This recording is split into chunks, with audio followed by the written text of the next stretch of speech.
2025.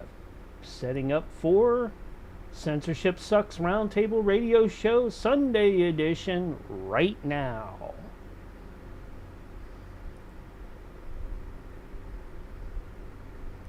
Hope everybody had a great weekend and is still having a good weekend.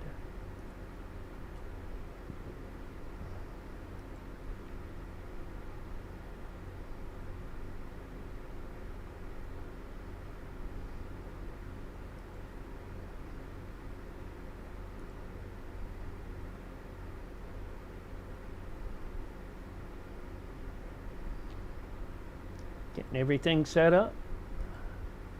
I'll have John and the crew in here shortly. Those Censorship Sucks Roundtable Radio folks. And we'll probably see Willie later on. Welcome to the stream, everybody.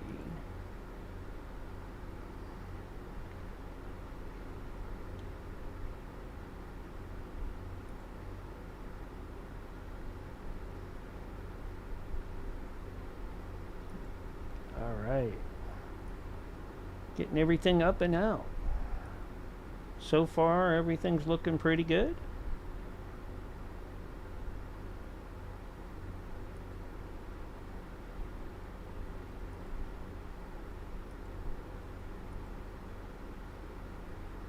See how we're doing over here on the BitChute and some of the other platforms. Looking around, making sure everything's up and rolling so that when I do get the rest of the folks in, we will be streaming like hot buttered toast or something like that.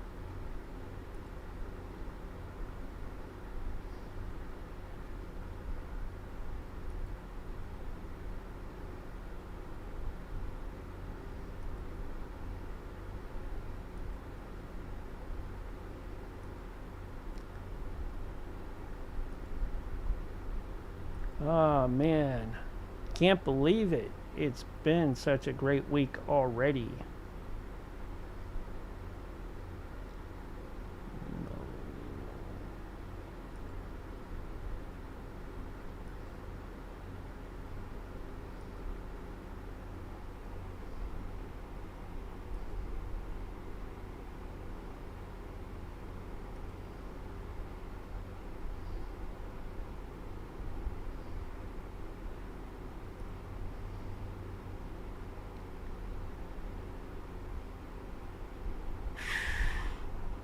It's been warm here today.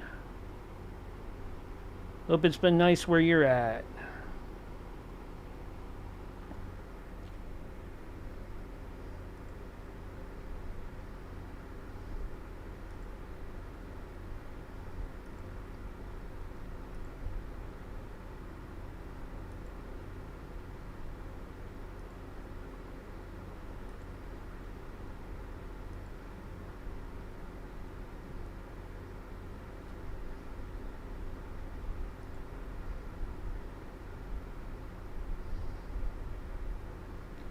Let me switch everything over to standby. There we go. And call the crew up.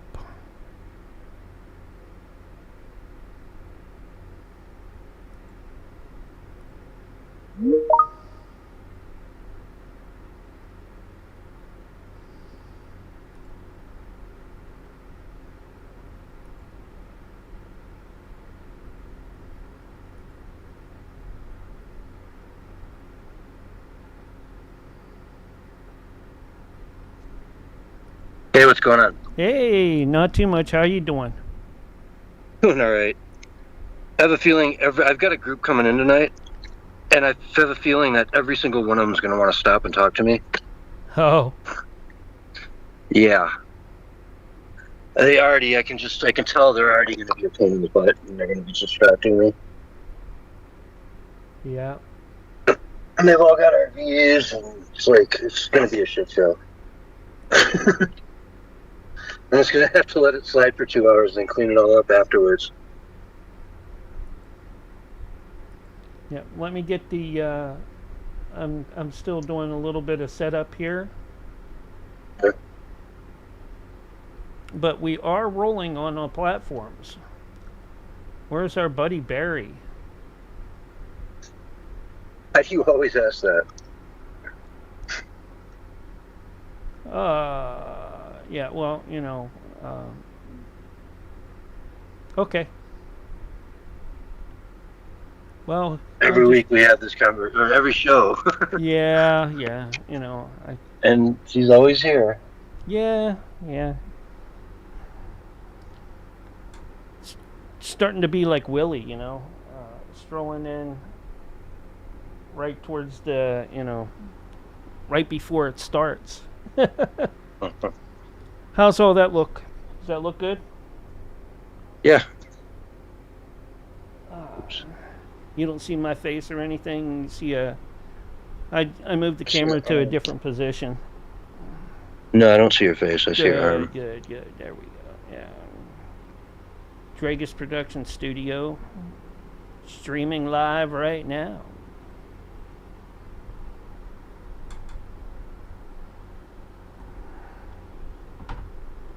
Yep. Yep.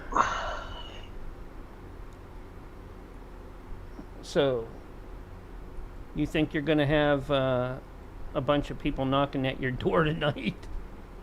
Yeah, sadly. That happens, I guess. It doesn't happen often, so. No, it's just they're rolling in right now, and I'm guessing they've got like more RVs than they'll have real estate for. Mm-hmm. Because they're all just rolling up in their RVs. It's crazy.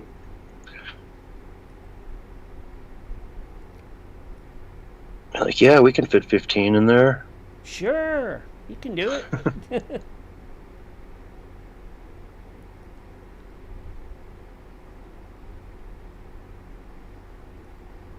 You just take the shortcut, go around the lake, through the woods, over the mountain, over on the other side there. Yeah, you'll be here in about half hour, 20 more minutes than if you would have just went straight. Asked a 47 in the kick chat. Sorry about that. I had someone ask me today if they knew where the Black Road was. The what? They wanted to go. Yeah, I'm like, I have no idea what you're talking about. Like, I'm sorry, I'm not I just have no clue what you're talking about. The Black Road. I repeated it back to him, like to make him kind of think, yeah, that does sound kind of. Yeah. Oh, yeah. Paranormal people out there, trying to find Bigfoot in the middle of nowhere. Yeah, I'm like, a Black Road. Like, what are you talking about? Road. The one with the shiny like shell. Yeah, the black hole. Yeah. Are you talking about asphalt? Yeah, asphalt. Not the white one. That would be concrete or cement. Yeah, it's concrete. Yeah, cement. And if it was like gray and rocky, that could be shale. Is homie seriously gonna set up camp right there? Please tell me he's not that dumb. Oh my god, am I really gonna have to go over like immediately the first dude here and tell him to move? Well, better now. We got time. In the Yeah. middle of the show.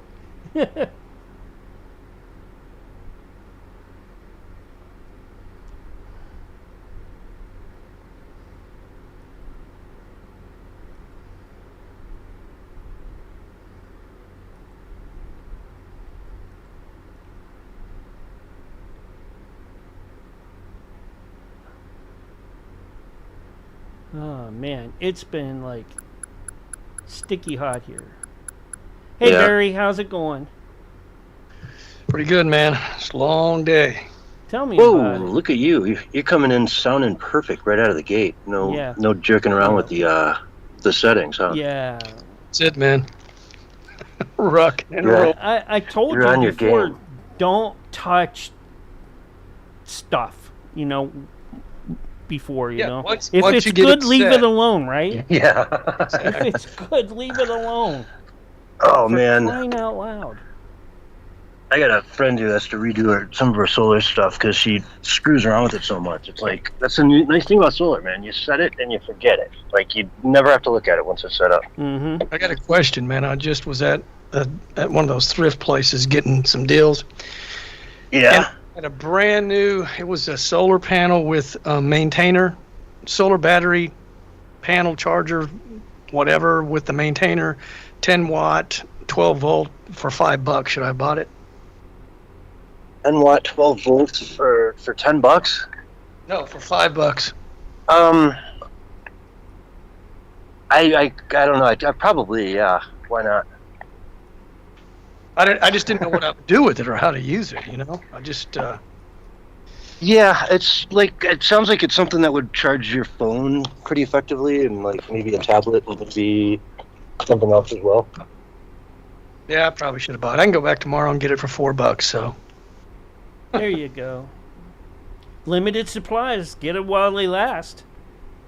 We can wait 2 days and it'll be $3 by that logic, right?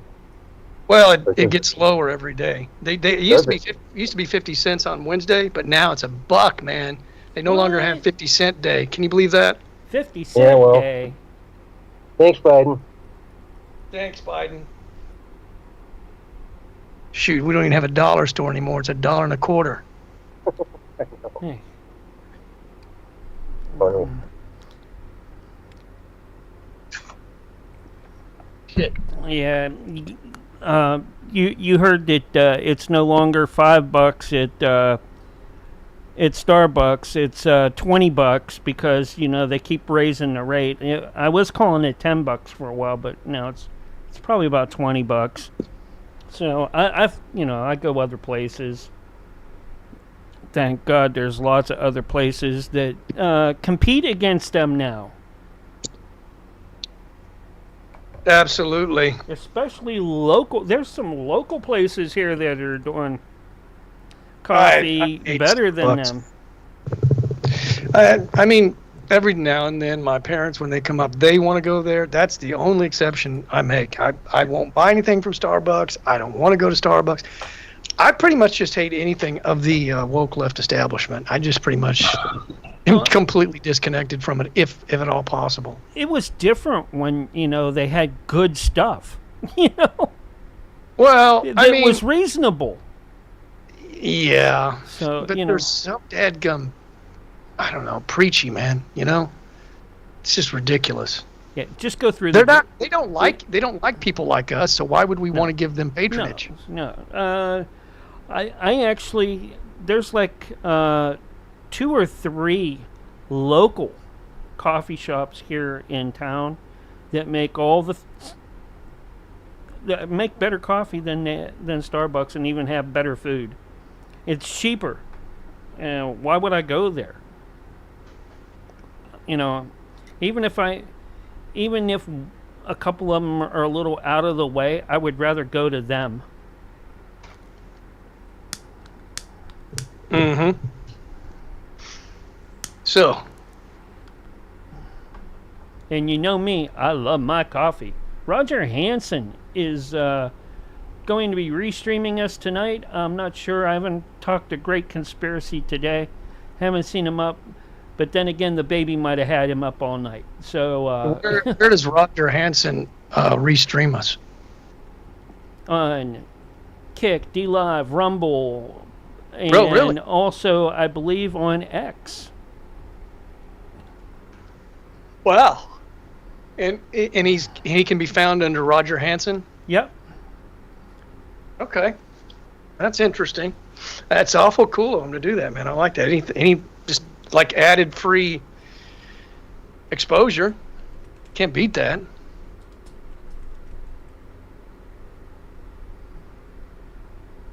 Yeah.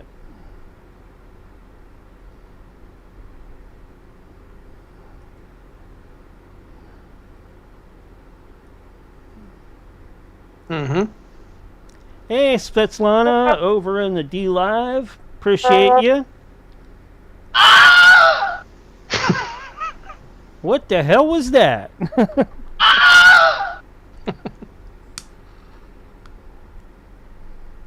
That's me showing my enthusiasm for tonight's show. or something like that. Or something like that. I got some Zevia in the freezer, man. I'm hoping it gets cold here pretty quick because I am about parched right now. Zima. Zevia. I'm having some Zoran Momdani, whatever that guy's name is. Zoran Momdani. That dude's he eats with his hands, man. Oh, his new name is Mad Manny. I love it, dude. You're only switching 2 letters around, you get Mad Manny. Oh, he's mad, all right. He won't even condemn global, what do they call it? Intifada? What is it? Oh, yeah. What's the word? Antifada. Yeah, intifada. Is it Antifada. Antifada, yeah. And the thing that's interesting about that, I did some research on that. Every time there's been one, did you know that every single time it's been violent? And the second time we had one, it was more violent than the first time, like extremely violent. So anybody that's calling for an antifada is calling for violence because that's all it's ever been. And what they'll say is it's an internal journey that they go on to make themselves the best person they can be, and they come up with this whole completely different definition to it that makes it sound like they go, it just means to rise up, and I said, rise up in violence. Well, it means kill Jews and non-believers. Sure, I don't care kill the Jews first, then the Catholics and the Christians and whatever else is left. I don't care what excuse they make. I mean, it's always been a violent thing every time they do one. So there is getting around it. They're basically calling for another one. That means violence. I just don't know how you get around that. It would be like, and the globalists have done it, and that's why so many people got onto it. But it would be like, if you were trying to have world peace, you would not call for a new world order, because that's what Hitler called his little thing, to bring in world domination, right? But the reason they do call it a new world order is because the globalists do want world domination no differently than Hitler did. Mm-hmm. So you don't use antifada unless you want violence. You don't say new world order unless you want world domination because of what's associated with it. But I talked to these people on X, and then they, after about twice, they bail because they don't have any arguments, man. I mean, I'm like, he's anti-American, dude. I lost my cool yesterday, man. I'm so ashamed of myself, dude. There was a Muslim guy who came into the thrift store. I was just minding my own business. It's like I got this sign on my forehead that says, "I have an opinion. Come and bother me." I mean, where I go, people confront me, dude. And I know the guy, okay, but he knows my position, and he comes up to me, and he just got out of prison for like something to do with guns and terrorist threats. So, but he's a Muslim, a hardcore Sharia law type Muslim, and he had his little kid with him. I'm assuming it was his kid, and he was like 12 or 13. He was all about Sharia law too, and they were just like talking about how, talking about anti-American. Israel can't have a nation anymore, and if Trump keeps it up, there's going to be violence and all kind. And he didn't do any direct, he didn't give any direct violence to where I could report him or something like that. He was just ideologically talking about how, it's going to happen. They better back down, and Israel can't exist. And you know me, dude, I never drop the F-bomb, man. I don't like using it. It's just me personally. And he got me so pissed off, dude. And this is a big guy. He's twice my size, just got out of prison. And he's a part of some weird militia thing. And I told him, I said, man, if you don't like America, you can get the F out. I didn't even think about it, dude. It just came out. And I was like, dang, man, I really wish I hadn't said that. But man, it was like that's just what came to my mind. I was so pissed. That was real life? That was a real life scenario, or not online? It was in a thrift store. It was in a thrift store. You did the meme. You did the meme, man. That moment Barry realized he wasn't online. If only David Hogg was here to... But anyway, later I was like, dude, even though I didn't want to use that kind of language and stuff like that, I mean, I also wasn't the smartest thing to say to a guy that's like twice my size and who's been in jail for, terrorists. So I was like thinking, man, well, I really wasn't thinking. I was just like so fired up about America, fired up about standing up for America and standing up for peace, which is what I stand for, dude. I don't want violence. I don't want nonsense and insanity. And he just triggered me, dude. He just plain out triggered me. Thanks for the lemon over there on D-Live. There's Works. Away. Appreciate you. Yeah, you and Svetlana over there. Well, he walked away and he was saying, I don't remember what he was saying. He was saying something, and well, I told him, I said, because he was talking about, we don't. I said, man, I got more freedoms now under Trump than I ever had, dude. They, I told him all the stuff, just stuff that's just fact, like they got rid of 100,000 plus people on social media, I at least have free speech now, blah blah blah, and I think I think Sharia law is evil, making women I'll wear be right back, guys. And the little kid there he was like, oh, he was all about and I felt sorry for the kid because his kid's brainwashed, man. He's like all about the Sharia law and treating the women like crap. And he was still talking about stuff. And I said, man, that's just plain evil. I just told him like it was, man. I was so pissed, dude.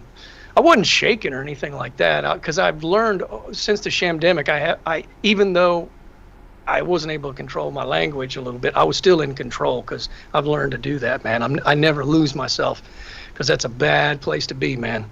I never let my emotions get me. But, yeah, it just, man, the stuff he was saying,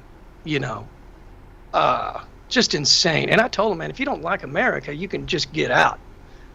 Why don't you just get the blank out? Yeah.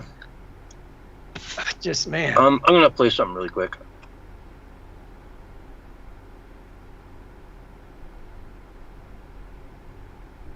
Okay. Free. Alright, but have you heard this one though? I just want to check this for language. Death to the IDF! Death to the IDF! God. What is that? Death to the IDF! Oh, the IDF. Death to the IDF! Yeah. Oh, that's... Hell yeah, from the river to the sea, Palestine must be, will be, inshallah, it will be free. Oh, how wonderful. Okay. This guy was an Israel to the sea guy. Like he said, Israel can't exist at all. I was so pissed, dude. Listen to this one, dude. Shut the fuck up! I want your country back! I heard you want your country back. Shut the fuck up! I want your country back! Shit, heard you want your country back! Shut the fuck up! Heard you want your country back! You can't have that! The only place I... Damn, dude. That's hardcore. It's getting crazy, dude. Yeah. That was at the Glastonbury Music Festival in England. Yeah, they're getting more right, radical, dude. I mean, I said that they would show their true colors. And the very fact that this guy won't even speak out against a global antifada. Mm-hmm. How do you spell that? I thought it was with I think it's ANTIFADA. INT. ANTIFADA. Let me look it up because I think that's how you spell it. I mean,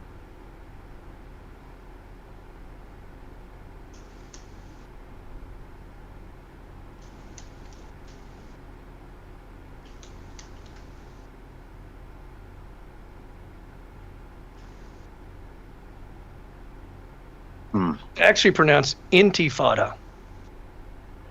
Intifada or yeah, it's the A's got a weird. No, it's an I. It's I. It is I. Intifada. Oh, it is I. Oh, okay. My bad. Intifada. It literally means shaking off in Arabic. In a political and historical text, it refers to popular uprisings or resistant movements, particularly in the Palestinian struggle against Israeli occupation. Here's the interesting thing. The first Intifada was between 1987 and 1993. That was violent as well, not as violent. It was a grassroots Palestinian uprising in the West Bank and Gaza Strip marked by protests, civil disobedience, and violence. The second Intifada, which was between 2000 and 2005, was much more intense and violent. And it was an uprising that followed the failure of peace talks, also known as the Al-Qaeda Intifada. So there you have it. Anytime anyone's called for an Intifada, it's been violent. And so to say that you did not disavow a global Intifada just shows you, man. And, why does he eat with his hands, man? I guess it's a Middle Eastern thing. But it's like, didn't somebody tell him in America that eating with your hands is rude? Well, it depends what you're eating, right? I mean, Well, it was all gooey. It was gooey stuff, like, I don't know, rice casserole or something. It's like, dude, and he's like licking his fingers. Come on, man. I sure hope you've washed your hands. Yeah. You don't wipe with that hand. Oh, gosh. Was he from, like, Uganda or something? The Mad Dammy? Mad Manny? Mad Manny. Mad Manny. Oh, I'm just tired, man. I'm all in 100%, but my brain is like about 75% there. Hopefully I'll get it to 100%. Back. Yeah, It's been a rough week, man. There's been other things that have happened this week that just, have not gone well, but I've just persevered. And I mean, what else do we have? We don't have any other choice, man, but just to keep pushing through.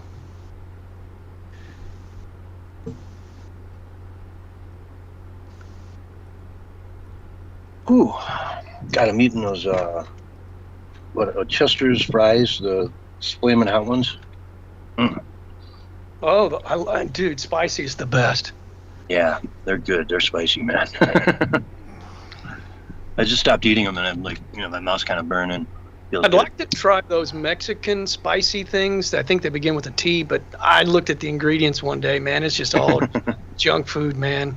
I can't. Yeah. And I think they've got it now at Taco Bell. They have. It's like they put them in one of their Mexican recipes.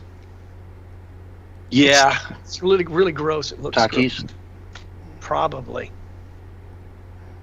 I don't do Taco Bell. I've done Taco Bueno because at least they have real pinto beans. They actually, soak them in water overnight, and it's real beans, not some sort of powder thing. And who knows what else is in the powder. Oh, yeah, I'm in Arizona's the land of food trucks, so. You want to know something I found out interesting? Just because I'm always under the idea that pretty much everything the corrupt establishment does is corrupt, man. They're always robbing from us, always stealing from us. I mean, it's just not, that's just being honest, not being doom and gloom or even pessimistic. It's just honesty. So I was asking Perplexity AI, I was like, what, and does Social Security keep up, first of all, with the cost of living? And it said yes. And I said, yeah, but they're probably got the books cooked or something, and they're probably ripping us off somehow. and it was like, yeah, official estimates have, over the last decade that we've literally been robbed $1,700. Everybody's been robbed $1,700 because they don't count for the rise of cost of medical care.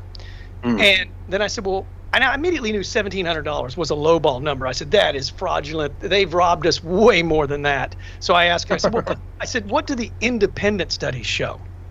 And we laid out all these numbers and everything, and eventually got to where we were able to compare it. And it was a 2,800% increase.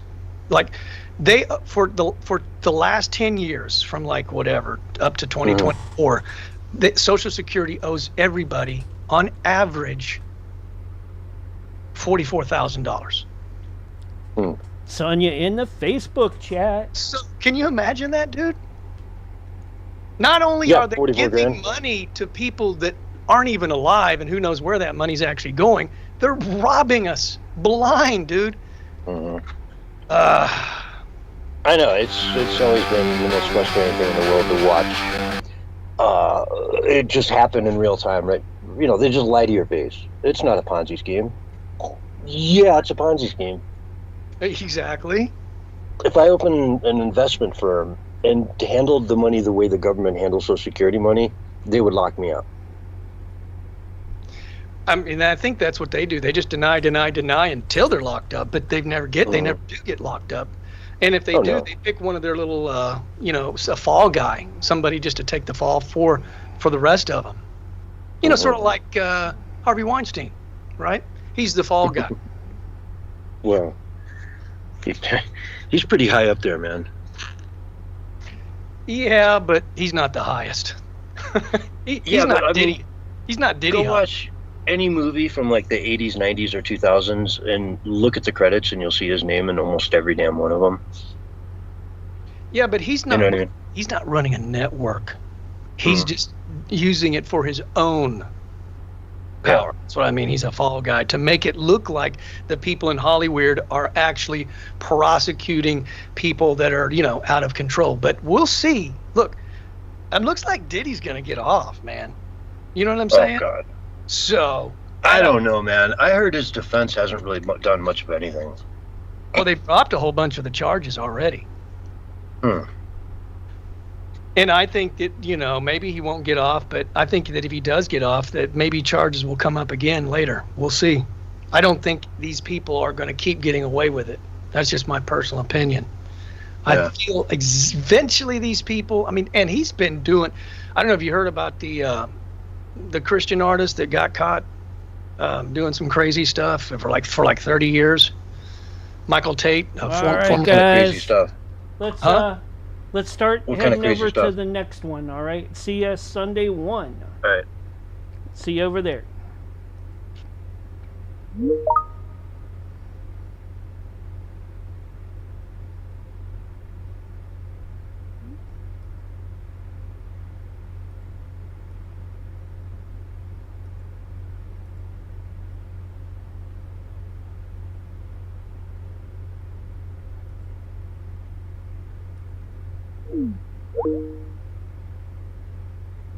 All right, now we got to get Barry in here.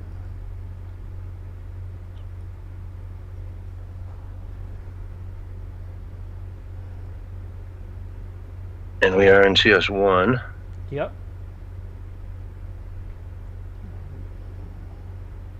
Yup.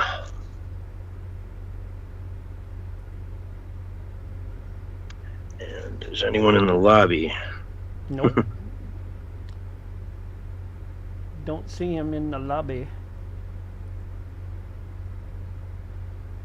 Trying to call him again. Nope. He didn't hang up, I guess.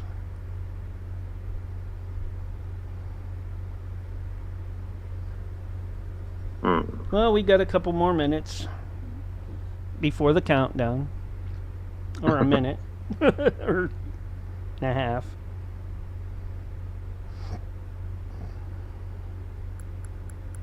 There he is. There you go, Barry. I'm gonna check my pop real quick. My Zevia.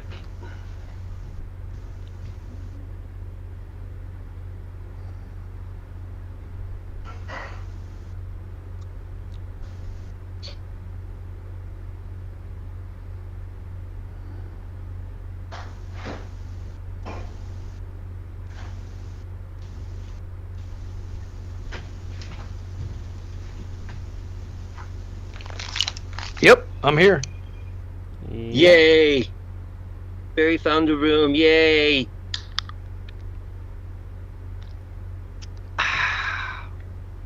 Caroline love it. Boom, boom, boom. Okay. So we've got some UK stuff, some Supreme Court stuff, some more international stuff. New York. President stuff. And a little WNBA. Oh my gosh. 30 seconds. They're so bad. I can't watch it. It's brutal. And here's your countdown. 5, 4, 3, 2, 1, and you are live and on the radio side right now. Hello, everyone, and welcome to the Censorshipsucks Roundtable Radio Show, Sunday night edition, June 29th, 2025. With me tonight, I've got Bullhorn Barry on the mic. How you doing, Barry? Doing good, man. Doing good. Excellent. Welcome to the show. You said you were pumped up, fired up, and ready to go. Well, yeah, I'm on all engines. Let's put it that way. All right. So, I guess let's just dive right into some news here. Bob Villain. Have you ever heard of Bob Villain? Is he a villain? Vylan. Some pop star in the UK. Never heard of him. I'd never heard of that other one, though. What is it? Kneecap or something? Kneecap? Yeah. Okay. Well, yeah, the one that was at Coachella a few months ago and was chanting Free Palestine to everyone. Oh, yeah. When half the people there are Jews. One big artist, I forget who it was, but she said she's not going to do any more concerts. She can't get on board with the, anti. Yeah. I've got that actually, an article on that pulled up related to this story. So we'll get there in a second. But yeah, this Bob Villain guy went to Glastonbury, which is a big music festival that's been going on there for, years and years and years.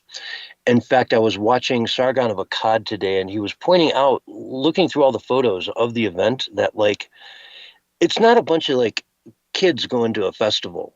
Almost everyone there was in their 30s, 40s, 50s, 60s. You know what I mean? It was older people, Okay. So very liberal, older people from England show up at this festival and eat up all the woke nonsense. The chance that, I can't even, one of the songs he played, I can't even play for you because it's so filled with profanity. The lyrics go like this: I heard you want your country back. Shut the blank up. I heard you want your country back. You can't have that. I heard you want your country back. Shut the blank up. You stole it right out of my hands and pulled the rug right under my feet. I'm Nat Turner meets Nat King Cole, well-dressed brother with the revolution in my soul. We the people in the street got the gammons on retreat. Do you know what a gammon is? Have you ever heard that term?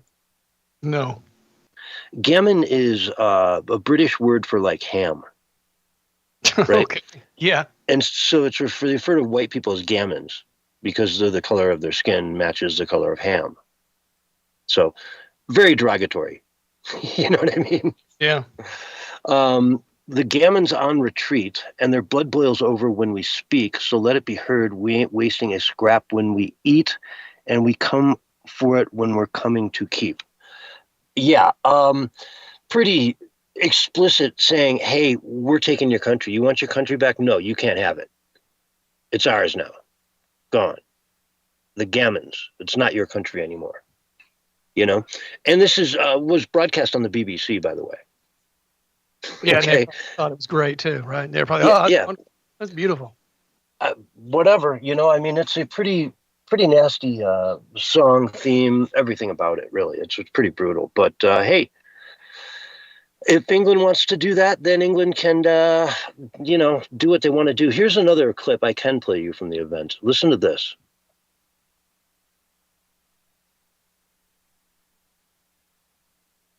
I'll give it 1 second here. Free! Palestinian flags everywhere, by the way. Death to the IDF! Death to the IDF! Death to the IDF! Death to the IDF! Death to the IDF! Hell yeah, from the river to the sea, Palestine must be, will be, inshallah, it will be free. And the crowd loves it. You can hear they ate that up. They're just eating it up. They love it. Death to the IDF. The IDF is the Israeli Defense Force. Yeah. From the river to the sea means to cleanse the country of Israel of Jews. Let's not, be shy about it. It's kill all the Jews and drive them into the sea. Yeah, it's not about an ideology. It's about a people. They're talking about death to a certain kind of people, not an ideology. I mean, this is like pure. This isn't even inciting violence. This is just violent in its nature. We're going to do this. And Intifada. Go ahead. In Intifada. Oh yeah, yeah, exactly. This is a country that's of locking people up for quietly praying in their head. Oh yeah. This is a country that's knocking on pensioners' doors for tweets that they shared. That somebody else put up and they just liked and reminded or retweeted or whatever you want to call it on the platform you're on. And it just is shocking that someone can call for the death to an entire army and a country, the elimination of a country on stage, and be met with roaring applause. Just they love it. The people eat it up. They love it. They can't get enough of it. And the BBC broadcasts the whole thing coast to coast. Yeah, it's a rallying cry to become violent. That's what that is. And then when you broadcast, I mean, you would think that every broadcaster and every journalist would condemn that just right up front immediately. And it goes to show, when they tell you what they're doing, believe them. They're coming out. The establishment is coming out and saying, yes, we are doing this. You will be replaced. We'll import millions and millions and millions of people from other countries, and they will outnumber you in your own country. England will cease to be a country full of gammons. They'll take over the culture. Yeah. And, if you complain about it, they call you racist. They call you every name in the book.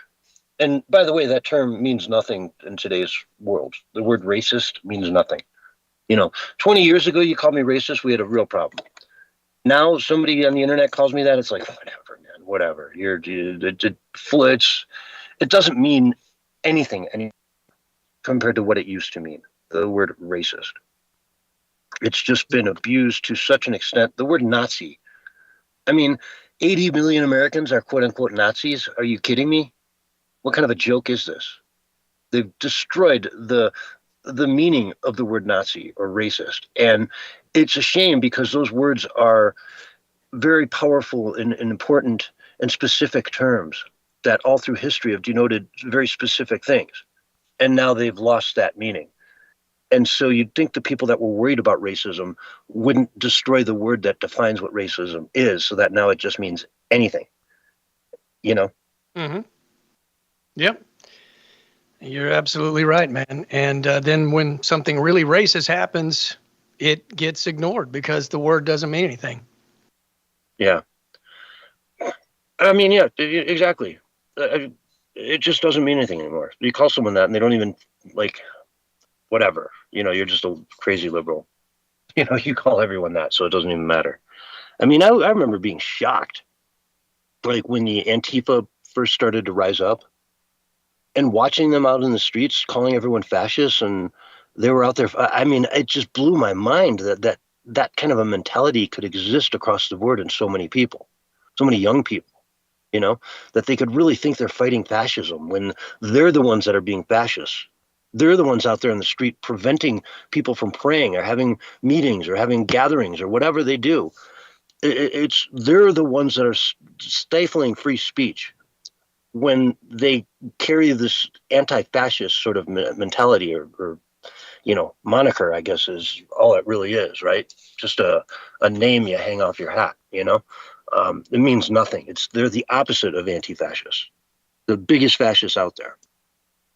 Yeah. And for countries like America, these leftists, radicals, extremists, violent revolutionaries, they're not having it real well right now because they're losing really bad. And the more obnoxious they get, the more their movement gets exposed. And, in other countries, however, they're having some success, man, because it's that globalist foothold strategy that I've talked about. They're going to just try to bring in as much chaos as they can wherever they can. And that's why you see the leftist hellscapes in America still in massive decline. And if Mad Manny or whatever his name is gets elected. Can you imagine? I said last week on the show, remember, I said New York City may not ever rise again to its former greatness. And by the way, I saw Breitbart News, very big top influencers, in the media and so forth, were saying the exact same thing.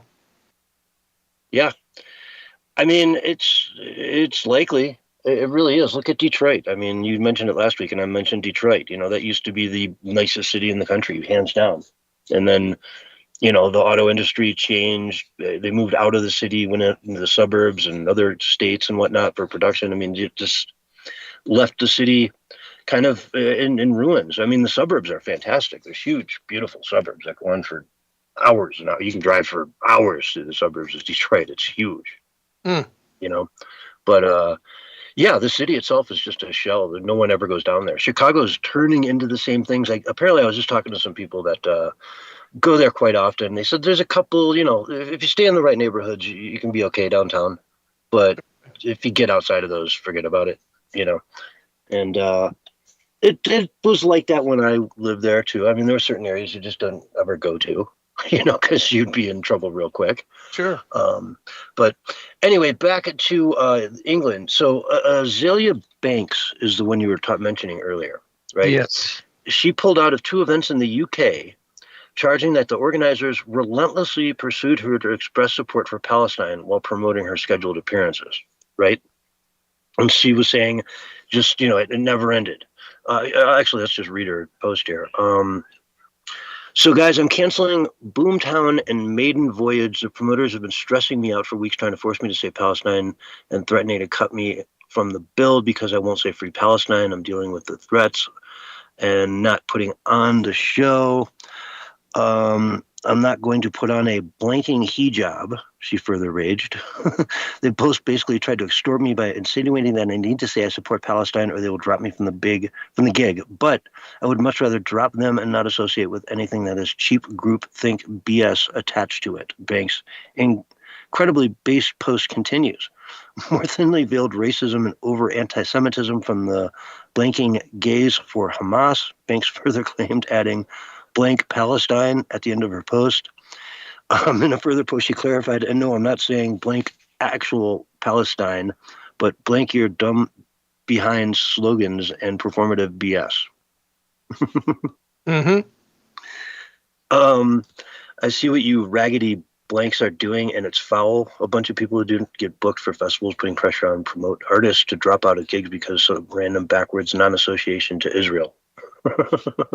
Entertainment is supposed to be about freedom of expression. And we were talking about on Wednesday about how, everybody in Hollywood is in lockstep, right? Nobody has a single dissenting voice, And if there are any dissenting voices, they're quiet. They don't get to voice it, right? So you would think in the entertainment business, it would be about expressing yourself. So, hey, be like, hey, whatever, go out there and speak your mind, do whatever you want to do. This is entertainment and freedom and so forth. Dude, the entertainment industry is nothing but activism now. This isn't entertainment. This isn't free expression. It's the opposite of that. Yeah. And she's not done. Let me finish reading this because it gets kind of shocking here.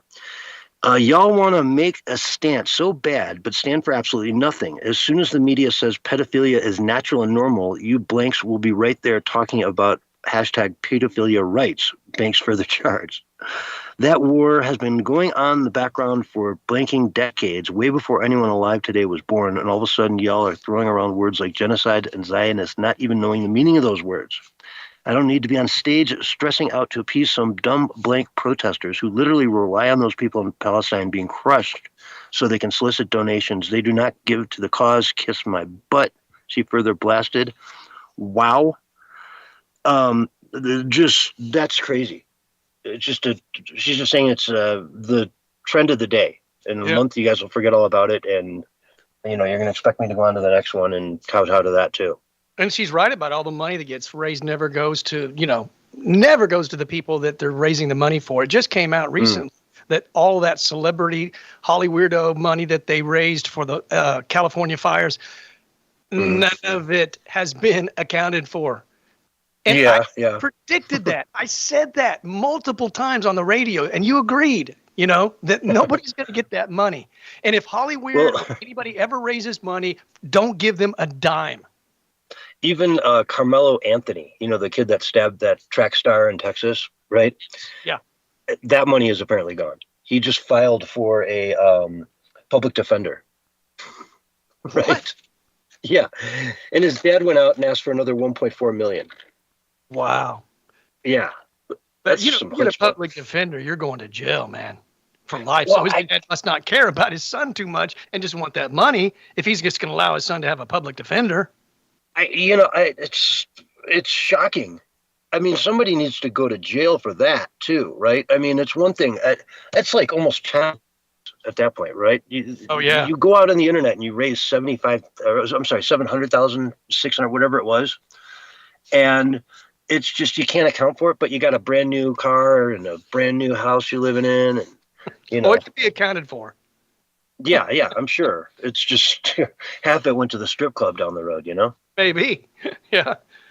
Oh, man. I mean, the fraudulent nature of our society, it's really rampant, man. You know, like integrity is almost gone. It's a rare gem. Yeah. But man, Banks, I'll tell you, she went off. That was a pretty impressive rant from somebody that We never would expect her. Yeah, I would never expect her to have that kind of an intelligence about these types of things, Yeah. Well, especially since she was caught not too long ago sacrificing chickens. Remember that? For some sort of voodoo ritual. And she didn't deny it, Oh boy. Yes, in fact, she posted it. She was talking about it, how great it was. Yeah, free chickens. Free Palestine, man. Free chickens. So anyway, I don't know. But anyway, she would be the last person I would think that would have intelligent thought. But these are weird days, man. Some people actually get a moment, and the light bulb goes off and they get it. Mm-hmm. Yeah, we're, seeing more and more of that today because this is going too far. In so many instances, the stuff just goes too far, When is enough? Right. I was just reading this thing about disc golf. Do you ever play disc golf, frisbee golf? I was never really any good at it. Yeah, I was all right at it at one point. I mean, it's fun. It's a good way to go out and walk around and throw a frisbee for a couple hours. Yeah. Okay. Yeah, it's a little exercise, walk in the woods. It's always kind of interesting time. I never had a boring time playing it, with friends and whatnot. But they just had their, women's championships, and tons of transgenders are now winning different categories. The 55 plus and the under and the open. The whole thing. I think it. Yeah, well, you watch the. Do you ever watch? You've probably never done it. Like watch them play live when they're doing their tournaments. Yeah, I've seen it before. Yeah, like YouTube will stream it live, and it's one of those things that, like, if you're just in a really bored like Saturday afternoon and like you enjoy sort of watching golf or bowling or that kind of stuff to kind of put you half to sleep, it's one of those types of sports. But man, they're good. But the difference between the men and the women is staggering as far as how far they can stroke. I was going to say distance would be a big thing. Yeah, I mean, I've seen some women's tournaments where it's like watching my friends play after they've had too many beers. It's just like, wow, you guys suck. Yeah. I guess most of these men that say they're identifying as women have no shame, because I would say a big percentage of them, and I have said this from day one, I don't know what the percentage is, but a big percentage of them just didn't do well in men's sports and they like winning. So they have no character, man. They have no integrity. They're frauds, man. They just want to get a trophy, and that's why they do it. Now, I'm not saying that some of them may actually think they're a woman or identify as a woman, but there's a lot of them that just do it simply so they can get a trophy and to get some fame, get some attention. And also, I mean, the establishment embraces these people. Remember, they gave the award to the guy swimmer over Riley Gaines, even though they were tied. It was a tie. Right? They finished at exact the same time, but they gave it to the transgender, who's not a woman. Yeah. And here there's money involved, I mean, there are several $1,000s to each of them, right, for winning what they won. So, actually, I mean, money. You're talking money. Yeah. It's a big motivating factor for a lot of people. exactly. And the Disc Golf Association basically said we don't have the money or the staff or whatever to fight this, right? We're just lucky to be able to put these tournaments on. Is basically the thing. It's a small sport. They don't have the money. They're not the one that's going to fight this battle. You know what I mean? But the tone of it led me to believe that they were against it. They just couldn't fight it in court because it's too big of a mountain to die on for them. Well, it's called transgender fatigue. Mm-hmm. Or some people are just weary of the fight, or just they never even got in the fight to begin with because they don't want to be in this fight because they know it's ridiculous and they know it's going to drain their energy and they know they have other things they need to do besides fighting this battle, but they really need to be involved. I would say get involved and you will find the strength to do it. Well, financially though, a company, they could end the whole sport if they have to pour that kind of money into a lawsuit. You know what I mean? So I get it, but I like the word you just used, which was fatigue, because I'm hearing a lot of that word lately. The fatiguers, it's the people that were just getting that fatigue. You're just like, I'm done with this. Can you please stop? And we're seeing people just being sick of it more and more and more. The just acting a fool, the Karens, the people, the it's ma'am, it's getting to that point where people are starting to get sick of it. I mean, Pride Month this year just didn't even happen. Did you notice that? Except for in the really extreme leftist areas. Mm-hmm. Yeah, I mean, if you walk down, through parts of San Francisco, I'm sure there were pride flags everywhere, but they're probably there all year anyway. You know what I mean? Whereas this year, I'm not seeing it all over branding. I'm not seeing every company, changing their North American and European logos to, rainbows, which they would always do, and leave their Middle Eastern and Asian ones the same. And the African one's the same because people in the Middle East would boycott you faster than you could sneeze if you change your, Porsche logo to a gay pride one in Saudi Arabia. Mm-hmm. You want to see a boycott. You thought Bud Light was bad. I mean, they're doing one of two things. They're either one, just bailing on it completely because it's just not a sustainable model, or two, they're doubling down. It's one or the other, man. So they're either getting out, which is good. That means we're winning and we're having some victories. Mm-hmm. But then the other people that are sticking with it, man, they're like crazier than ever, man. They're more insane than ever. Yeah. And I think, the USAID money kind of dried up, right? Yes. A lot of that money's gone now that they were relying on to fund all sorts of these crazy, fringe events. And then you've also got, just the corporations kind of have that fatigue you were talking about. They're like, what do we really get out of this? Is it more harm than good, or is it more good than harm? It's really, at the end of the day, it's a lot of money to throw at something that really, I don't know how much, what kind of a spike does Walmart have with gay customers, during Pride Month if they support it, right? Nothing, probably. Nothing you could measure. It's sort of an ethereal sort of, we know it's good and it's good for this or that or whatever, but at the end of the day, they talk about how, it's really, DEI is great for business. Well, how? How can it possibly be good for business?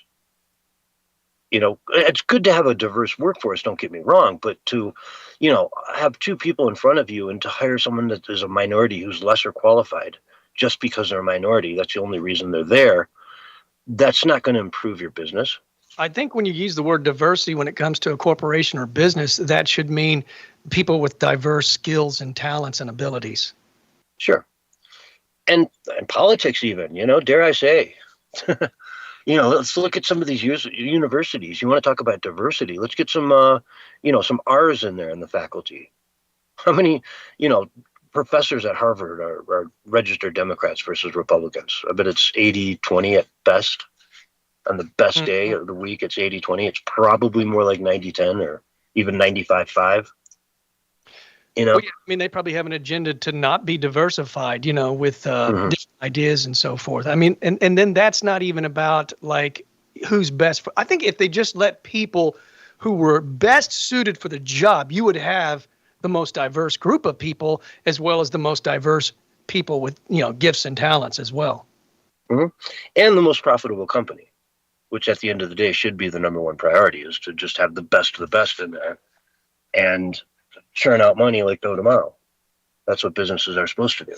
Sure. Not get all hung up in all this crap. And then, I mean, your HR department, man, you hire these people coming out of these universities today for your HR department. Good luck. Good luck with that. They're going to look under every single rock they can to find problems, because now you're paying them to go find problems. So, yeah, they're going to find problems. Of course, they're going to find problems. That's what you're paying them to do. And I mean, I would bet like a really, really strategically placed awful, say, Karen, or awful AWFL, was affluent white female liberals, awfuls. Okay. I haven't heard that term.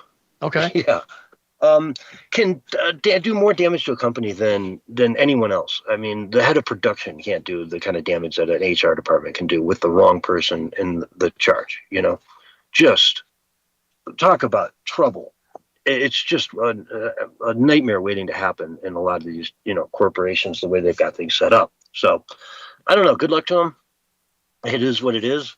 And speaking of diversity hires, the UK has a all brand new female intel chief, and she's female. So MI6 is now being run by the granddaughter of a Ukrainian Nazi nicknamed the Butcher. Interesting. Right? Keir Starmer appointment, of course. Keir Starmer, put her into position because she has these roots.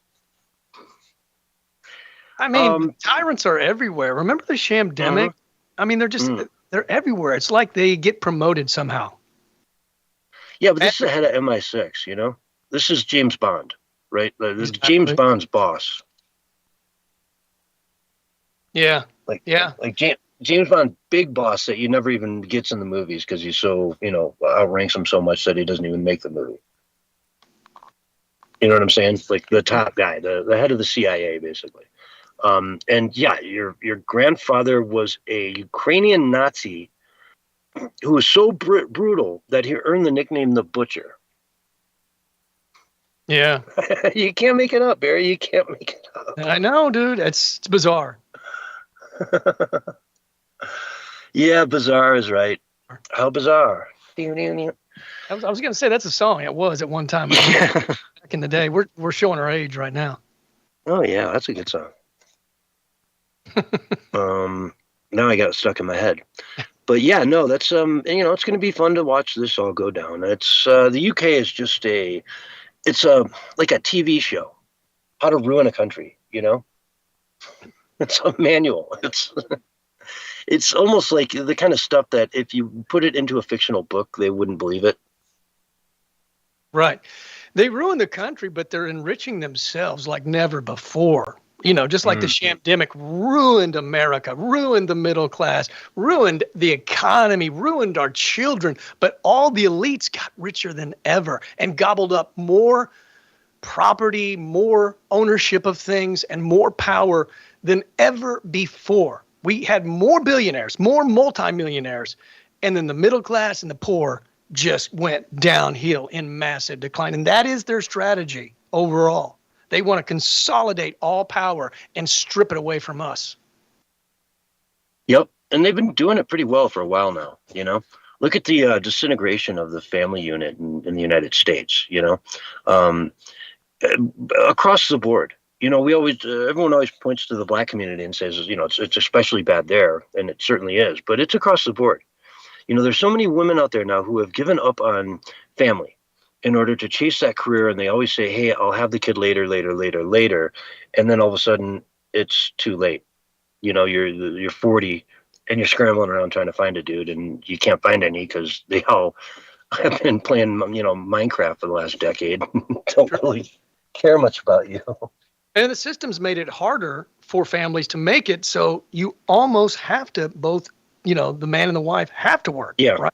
Yeah. Because if you want to have that, just comfortable, modest middle class lifestyle, Mm-hmm. You have to have both working, man. And that's by design as well, to break up the family, to make sure that the family is fractured. And then it also gives the state the ability through the education system to own the children. And we saw that happen over the last, 10 years, where parental rights are just completely gone. We see the agenda, man. We have the blueprint. We've got to wake up, man. We've got to take the power back. We do. You're right, man. You couldn't say it any better. I mean, that's what we're talking about here. Getting that power back to the middle class, getting it back so that we can focus more on families, Well, and that's the thing, right? You guys aren't having enough kids, so that's why you have to have all these people imported here. How many countries have they said that in? And in many, they're right. I mean, there's some countries out there that are, 2.2 babies per female is the replacement rate, right? That's where it's the survival point of a society. If you want to exist into the future, every woman has to have 2.2 kids, and your society will sustain itself. Anything less than that, and you start shrinking and dying off, and well, you need to be replaced. So where are we in America? I think we're 1.6 or something, 1.4 even. Last I saw, I've seen countries as low as 0.7 children per woman. Yeah. And that just, it's hard to say, I'm going to go get my college degree. Most women, most people in college are women now. It's, several percentage advantage to women, 53, 54%, something along those lines. The last I saw, that could be much higher now. Women own more homes in America. Single women are now just like one of the biggest demographics for home buyers.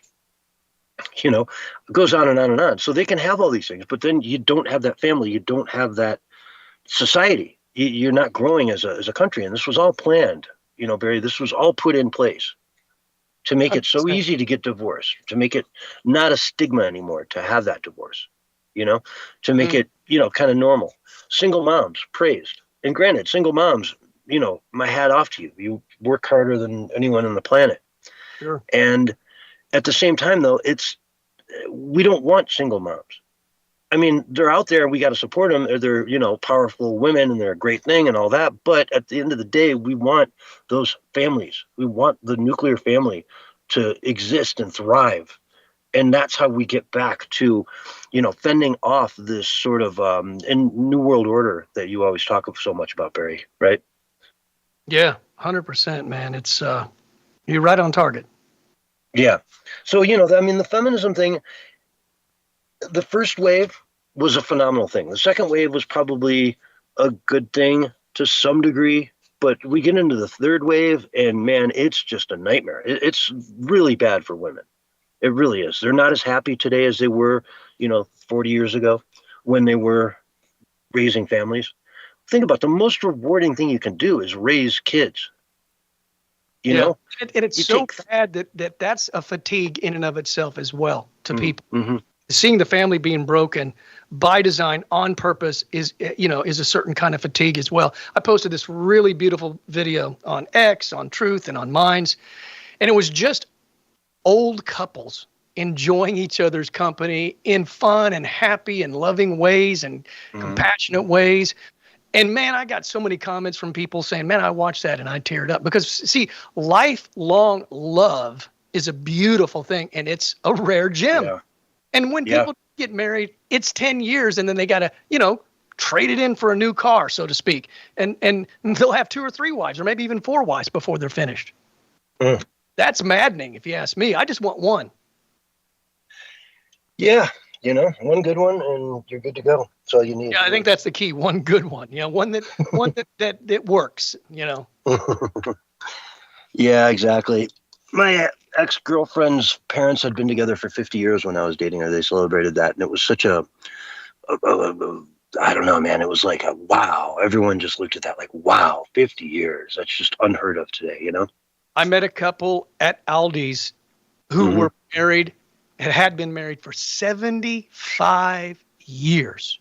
And they were kidding with each other and joking with each other.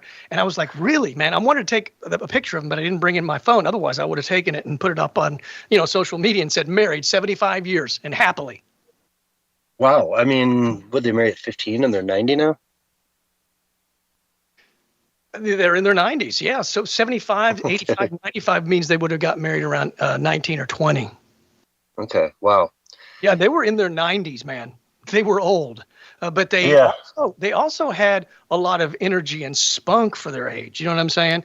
But yeah, 75 years. I've never met anybody with that was married that long ever. My parents have been married for 65 years. Oh, wow. So Yeah, but 75 is at a whole new level. And they were just kidding with each other and laughing with each other. That's what I want. You know, I'm single, but man, if I can get married, I want it to last the whole way. Cause it's just so much beauty in that, man. Yeah. Well, and that's what marriage is, you know, it's a commitment for life. You know, that's what it is. It's forever and ever and ever, you know? That's the vows that you take. Yeah, for sure. Yeah. And I don't know, it's taken so for granted today. You know, I think, I bet you half the weddings out there, you know, secretly, if you asked them at the end of the day, really, how long do you think this will last? You know, they'd probably be like, yeah, 5-10 years, you know. 5-10 years somewhere in there. What are you thinking? I'm just asking your opinion. I'm not going to judge you. I just want to know. Okay. You know, I hear this a lot from people. Oh, you know, well, why don't you get married? And they say, well, we don't need a piece of paper. But do you think that maybe that piece of paper scares them because it's like, it means that, yeah, I'm committed to you. I don't know. I'm just saying. I know there's people that say it all the time, but is that a cop out or do they really mean that? I don't know. You know, it's up to each couple, I guess. You know, how am I to know what's in their head?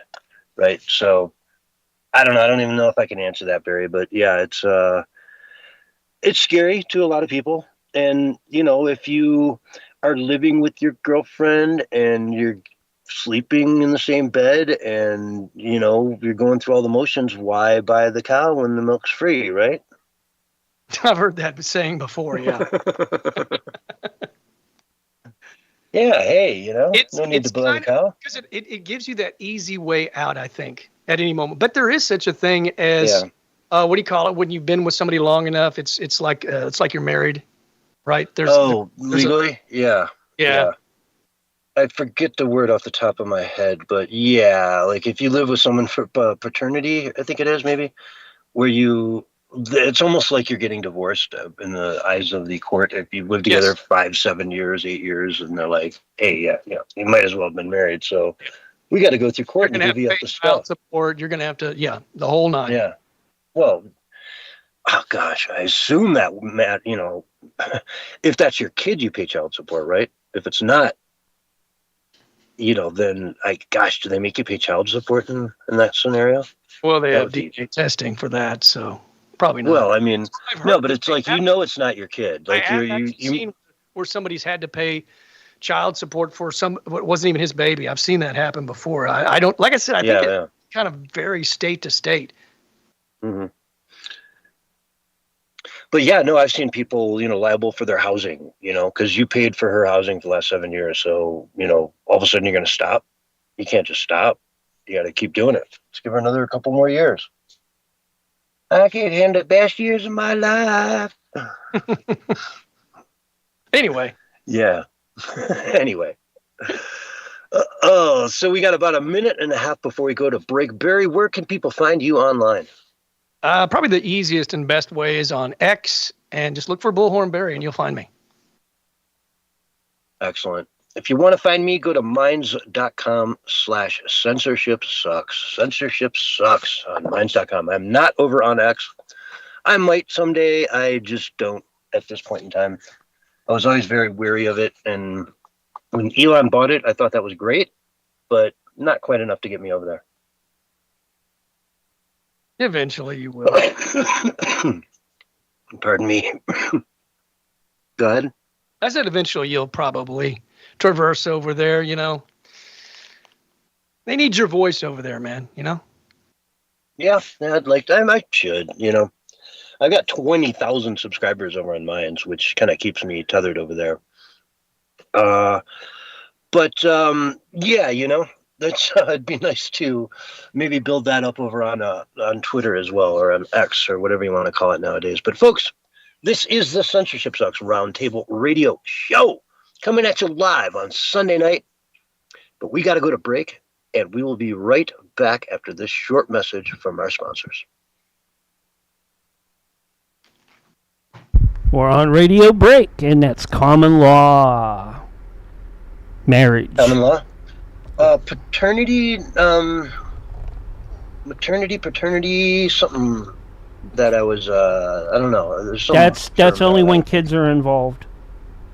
Okay. And it goes The with common law, yeah. Yeah, and when kids are involved, it goes with the paternal mother. Now, if the paternal mother cannot be found, it goes to the paternal father. Yeah. I know. I've been through it. Hey guys, I got a dog over here on a leash. Okay. So just be careful. You probably don't want to come in range of her. Like to $5 a bag. Like to thank all our supporters out there on all the platforms, from Roger, the Great Conspiracy, Chris Blank, Donna Bunny, and Nikki Tood, and all the rest of Sonia too. Don't forget Sonia on all the platforms. Sonia. Yeah, Sonia. What up, Sonia? Yeah, and hopefully Sonia can come in with us on the second hour too, and actually step up, and we'll hear her voice. Play with Willie. Yeah, with Willie. Yeah, give him hell tonight. Yeah, and or heck, I should say. Yeah. We aren't, when we're on breaks, we're not on radio. So a lot of people were asking why we keep everything clean. We are on terrestrial radio when we're not on break. So we have rules to follow if we want to stay on air with them. But we love each and every one of you, and we're here for all of you, whether you're listening to us in the car or listening to us on your phone or computer. We don't care. We just love it when you listen to us. Yeah, I used to do podcasts with Josh and with David Hogg and a bunch of other people, and yeah, it's a totally different vibe. It's a lot of fun. Podcasts are way more fun. You share video and all that kind of stuff. It's so much more. It's a lot more relaxed. On the radio. Yeah, you don't have the constraints, and you don't have to worry about. I'm uptight. You think what's going on in here? What's that? Never mind. What? You said we're uptight, man. We're not uptight. But some folks were asking over on D Live why we were doing that. That's and why we don't say certain words, and like we're not going to drop those words when we're on air. That's just our thing. It's highly illegal. Yeah, and if they want to pay, if they want to pay for the fines, I'm fine with that. You know, there are X amount of terrestrial stations that'll take your money for that fine, and we love that. And Barry can afford it. He's got cold hard cash. No, we're not talking about Barry. We're talking about contributors and listeners out there. Contribute. Yeah, some money. Contribute to me. Yeah. No, go look up George Carlin's 7 words. Right. Yep. Is that what it is, Mark? 7 words. Yep. Yeah, that's what we can't say. The 7 words. Yeah. Well, a few of those have kind of changed, and they've added a couple, so in place of those, so hey, God damn is the one that gets people off guard. Well, you think you could say that, but you can can't. You can say shit and hell on air now, but you can't say the N or you can't say the N or the C word on air now in place of that. So they swap things. Like, I can't say this show is shit, but I can say, Mark, you have some shit on your face. No, I don't, because you can't see it. And if I did, I would know. Yeah. But it's just the way you use shit is very important. South Park covered that in great detail. That kind of shit happens, though, sometimes. But, we're going to get into a countdown here, like right now, and we don't want any gateway words going in there. 3, 2, 1, and you're live and on the air right now. Hello, everyone, and welcome back to the Censorshipsucks Round Table Radio Show. Tonight, I've got with me my dear friend, my co-host, Bullhorn Barry. How you doing, buddy? What's up, CS? Doing good, man. Yeah, and where can people find you online again? You haven't plugged your stuff yet tonight, have you? No, I did right before the break, but yeah, again, come find me over on X, Bullhorn Barry, man, and subscribe and say hello and join us in the fight. And it's always a great pleasure to have you on the show as we talk about everything going on in the world. So let's get into the WNBA. Article here from Gateway Pundit saying, did the WNBA finally kill its golden goose after a year and a half of public beatings and a league full of women who despise her? Caitlin Clark may be finished. She may be done with it. Have you seen any of the clips out there of her just getting beat on the court? Right. But it's not just that. The refs are intentionally not calling certain fouls, which is unacceptable. Why? Like, why is that even happening? You think the owner of the team would be furious about it, would be on the phone with whoever's in charge of the refs saying, what's going on here? You know, I'm paying this girl top dollar, and she's ready to quit. And I can't even blame her, right? Look at this beating she's taking on a regular basis out there on the court. It's a disgrace. Yeah, it's and they got her to bend the knee to say, you know, that she has white privilege, and they pressured her obviously to do that with all the nonsense, and she never should have. Yeah, man, that's ridiculous, dude.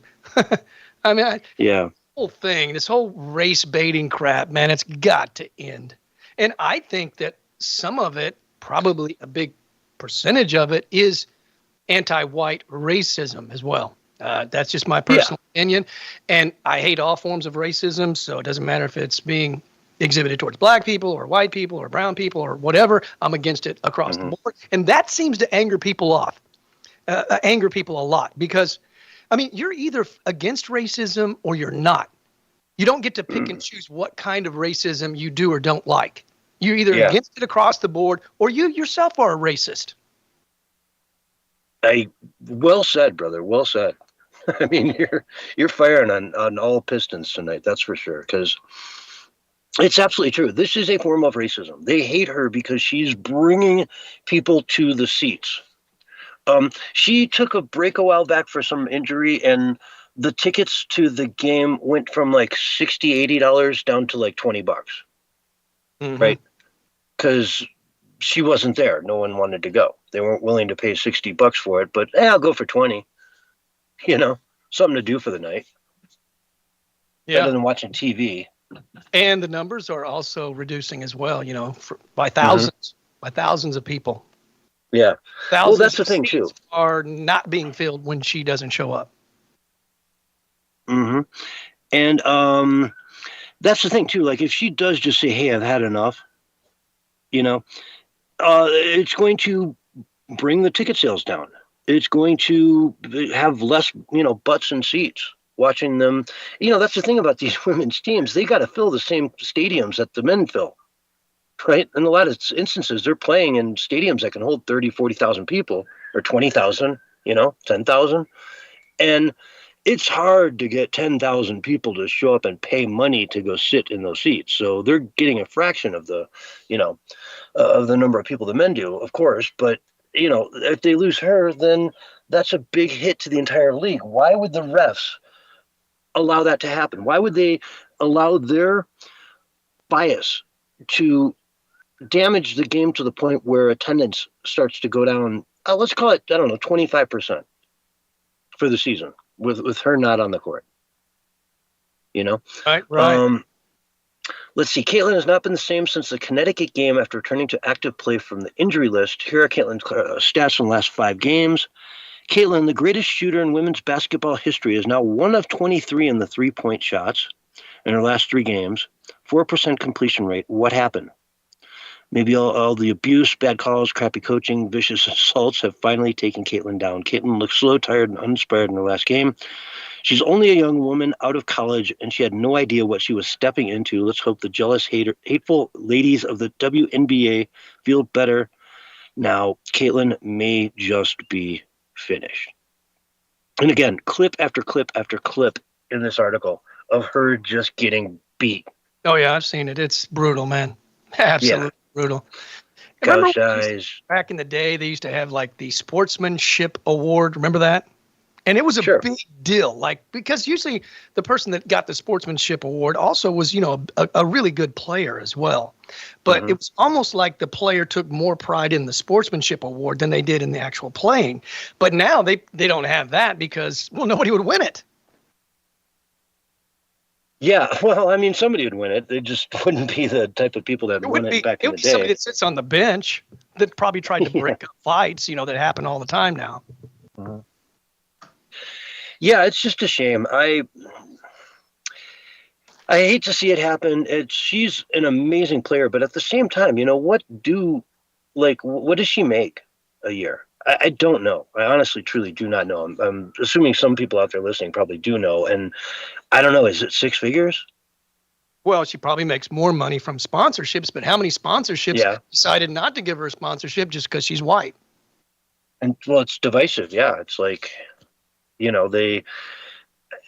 yet, you look at her college statistics and she crushed it. There's a chart here that shows, 10,000 D1 college hoops players last season. And it's just got this, giant blob, all the players, all down in the bottom left-hand corner. And this green dot way out to the right is her. She broke record after record. Scoring leader, D1 scoring leader, 3,951 points in college. 3,500 points, 1,000 assists, 850 rebounds in a career. Most single season D1 WWB, 1,234 points. Most three-point single season hits in D1, 201. Most points, 491. Assists, 152. 3.78 in NCAA in career.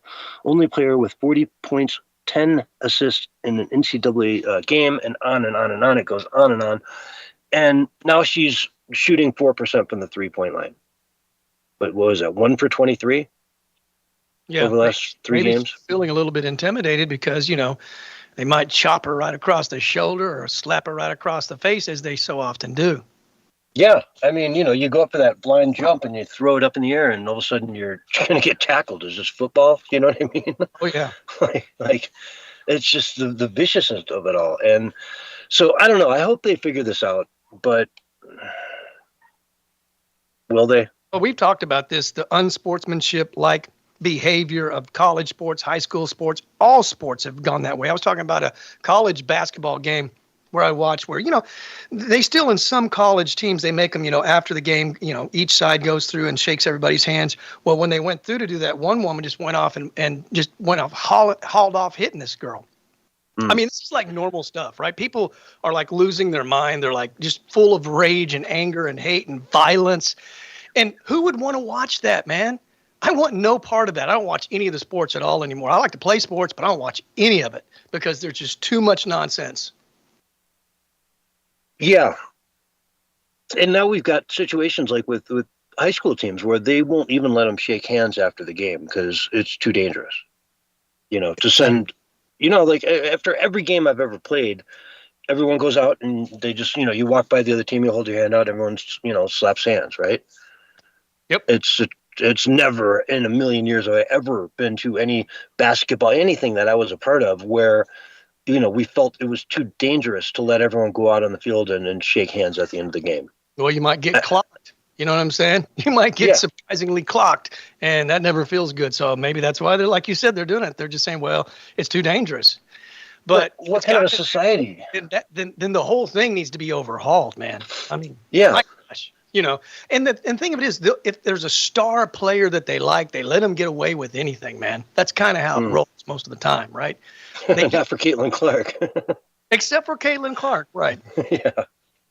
Not for her. Boy, she can't get away with anything. And, I mean, her team doesn't seem to have her back. The whole thing is just out the window. Her coach doesn't seem to have her back. The owner... Again, why isn't the coach screaming at the ref going, foul, foul, foul? What are you doing? I mean, I want to see the coach get kicked out of a game or two after a blatant foul doesn't get called like that. It's fair. If I was her, I'd want to see my coach stand up for me like that. Gosh, coach got kicked out of the game tonight because of me. That gives me the inspiration to go through the rest of the season and not sit here halfway through the season thinking maybe I'm just done. Maybe it's just not worth it. You know, you step up to that 3-point line and you miss 22 out of 23 shots. Yeah. It's just Your head's not there. Lower her confidence so that she'll perform bad so that they'll lose. That makes no sense. You know, if you're a coach, you want to win. Exactly. So she needs to see people fighting for her, and that'll give her some inspiration to keep fighting herself. And, you know, that blonde girl stand up for her. You know what I'm saying? But Barry, we are all out of time, folks. We're going to take a break. This is the end of hour 1. Hour 2 is coming up right after this. We will be right back with more of the Censorship Sucks Roundtable Radio Show in just a few minutes. All right, we are on radio break. Yabba dabba doo. Good job, guys. Got some Skinny Pop avocado lime popcorn, man. It's pretty good. Nice. Skinny Pop. Isn't that a song, Skinny Pop? That's a different song. Poison. Skinny Pop. I think you're thinking of Iggy Pop. What's the Poison song? Something like Skinny Pop Pop. Yeah, that's it. Ooh. Yeah. Leave it to Mark to know every Poison song dead cold. Right. Every rose has its set. That was not Poison. That was Guns N' Roses. Everyday Alvix in the Kick Chat. Sorry, folks. For some reason, I'm not able to pin up people in Kick today or any other messages.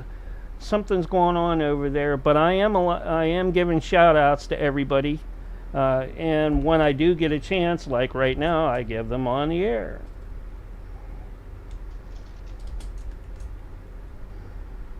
So the other day we were installing these LED lights, right, and they were just way too bright, and we're trying to figure out what to do because it was the lowest setting and all that stuff. They're still way too bright, so we just put electrical tape over like half of them.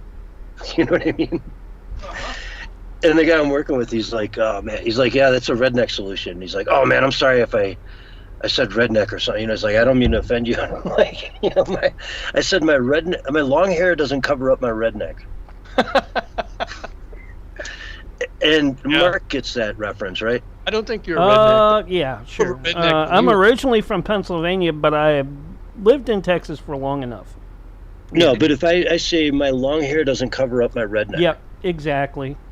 What song is that from? That's some sort of country song. David probably Allan a Cole. Kid Rock song or something. David Allan Cole, no that guy's a legend. Yeah, David Allan Cole. Okay, right? There you go. Ray Loves Bands would know, and they just came into the Kick Chat. That would actually be a fun song to play in the break. But anyway, he didn't catch that reference when I made it, and I sent him the song last night, and he was just dying. He was laughing so hard. And that was the end of what we had for, that's right, the first hour. So we're going to go over and switch to the new chat. Add the peoples. Willie. John. Sonia. Barry. Hey. Hey. And yeah. I don't see Willie. Oh, there he is. There we go. Let me hang up on the other one. Dismiss. There's Barry. Oh, and it's Willie. Hey, Willie. Hey, Willie. Hi, hey. man. Hey, holler at you. Hey, man, holler at me. What y'all got going on, man? Yo, Hey. hey, Sonia. Oh. Look. You didn't run her off this time. I got You didn't run her off this time. Sonia's in here. Look. Oh, hey, that's that girl from the Galactic Federation. That's right. Hey, The Hillbilly Galactic Federation. There you go. No, man. No, hey, y'all ain't heard it told, man. Hey, there was a war up in outer space, man. A piece of it come down and hit down there. You come across South Carolina and hit down in Georgia, man. I saw that. Yeah, that video, like the dash cams of that. That's frightening. Yeah, no, man. Hey, if you don't believe me, just ask me. I'll tell you. Oh, no. Believe me, we won't ask you too much, all right? Or too much of you. Bullhorn Barry. What's up, man? I'm taking a sip, man. I'm tired. What's going on, dude? Yeah, hey, no, I thought I done run Sonya off. Oh, no. I figured she was thinking this character right here too damn much for me, ruining my reputation. I can't be associated with them folks. Ever. No way. Not at all, man. You're great. You kidding me? Yeah, I know. Loves you. You were loved. I know how y'all are up there with that Galactic Federation, all hoity-toity and stuff. We got to find one. Hoity-toity. Yeah. Willie, are you a part of the Cosmic Galactic Federation? What's that blonde-haired dude's name? David Wilcox. Are you a part of his? But Sonya knows David. He's my soul brother that came in on the ship over to this Earth place here. So yeah, we are kind of related. I actually have his signature. Actually, excuse me, his autograph, not his signature, on my hand, under my UFO light on my left hand. Hey, look at here. You need to give us the lowdown on what's underneath the Antarctic ice. Oh gosh, I know, right? Well, and across the ice walls. Yeah, for sure.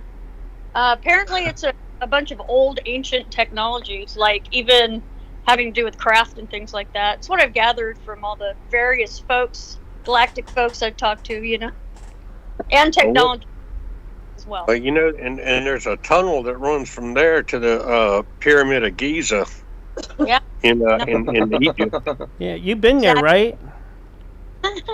I've been everywhere, man, cross the desert, sand, man. I've been everywhere. There we go. He's the everywhere man. Everything's a song. Even crossed the ice wall And by in a inflatable duck. It was Poison. It was not the other band that you said. It was Poison who did Every Rose Has Its Thorn. Okay. Poison? Yeah. Every rose has its thorns? Oh, yeah. Oh, yeah. I was thinking of something else. That acoustic sounding thing. You're right. All right. No worries. And Barry, you were right, man. Everything's a song, man. You make a song out of anything. You need to have a song in your heart. There you go. A song in his David heart. Hogg proved that. That is so right. You hit the nail on the head with that one, for sure. Do I get paid for having the nail on the head? I don't know. Yeah, $4.22. Yeah, in cryptocurrency. In crypto, yeah, of course. Yeah. Man, crypto is awful nowadays. Yeah, don't take those worm coins. Oh my God, they're the worst. Willie coins. You need to make me a Willie coin. Well, Yeah, the only time Willie coins are good is when they go up. I thought they were giving I was waiting That's all for they you do. guys to like. You guys catch that one? I'm just kidding. Crack something Okay. about that, but Tasteful. anyways, all right. Yeah. Now, Sonya, your volume level is probably, I don't know, it's definitely lower than Yeah, everyone else. bring it up. No, Bring it it's up. 'cause house. Here I am. Better. You know what? I can hop on. Let me hop on my computer. It'll be so much better. I have headphones. We got a minute. Okay. Hurry up. Okay. I know you sound better over there, anyways. Oh my God. Don't ask me. Just know.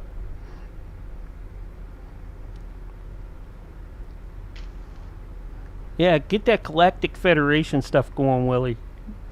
She'll be good with that. Your alien honey. Yeah. She's your new alien honey. Anyways, we got 30 seconds.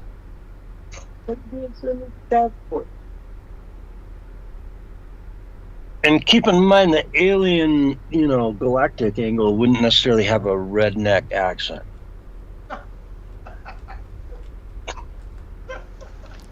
Anyways, here's your countdown. 5, 4, 3, 2, 1, and you're live and on the radio side right now. Hello, everyone, and welcome to hour 2 of the Censorship Sucks Round Table Radio Show. And it's Sunday night, hour 2. You know what that means. It's time to go check in with Willie Lee the Fifth. Willie, how are you doing out there? Yeah. Hey, man, doggone. I can't say doggone on the radio no more. My bad. Hey, y'all, I see y'all got that Sonya in there, man. Hey, where'd she go? Y'all done run. Y'all run her off. Yeah. And then you going to blame it on me. She gone, man. Hey, no, she's just switching her laptop. She's switching over to a different device. Yeah. She'll be back. She gone like a freight train, gone like yesterday, gone like a soldier in the Civil War, bang, bang. Yeah, y'all remember that song? That was the #1 hit way back when, man. No, the only one that I remember is they ran through the brambles and they ran through the briars. Yeah. Hey, that was another one too, man. Hey, I told you who sung that song. There's a fella by the name of Horton, Johnny Horton sung that song, man. Hey, I knew. Hey, I met Johnny Horton's brother's son's friend, and I got an autograph from him. Yeah, I got it sitting right next to my Elvis Presley's gardener's autograph, man. Hey, Willie, I had a while back. I had Jimi Hendrix's brother, Leon Hendrix. We had his cat on the show. His cat came on the show. His cat. Y'all sidetracking me, man. Hey, man, that cat was cool. I like that cat. Hey, I'll tell you, we got stuff going on, man. We got stuff I need to tell y'all about, man. Look at him. Hey, I come up. You gotta have ideas, right? Hey, look at him. You got to. Hey, Bullhorn Barry, you out there? Yes, sir. Oh man, I love me some Bullhorn Barry. Hey, he's smart. I'm telling you, man. Hey, y'all can find Bullhorn Barry on this certain platform, man.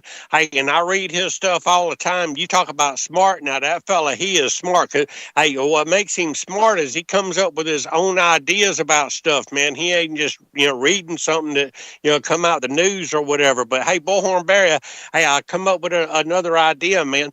Hey, look at him. Hey, now I am not allowed, and I understand. Hey, I get emails. Hey, for all y'all out there in Radio Land don't know, my name is Willie Lee. I run Willie's Worm Farm down in Waldo, Florida, and Willie's Cricket Emporium up in Sandy Run, South Carolina, man. Hey, I sell worm hot dogs and pea jugs too. I got all kind of other enterprises going on. One of them, and I can't sell it on the radio, but they called. There she is. Yeah. Hey, that's Sonya from the Galactic Federation. She'd come back to us. Hey, but not.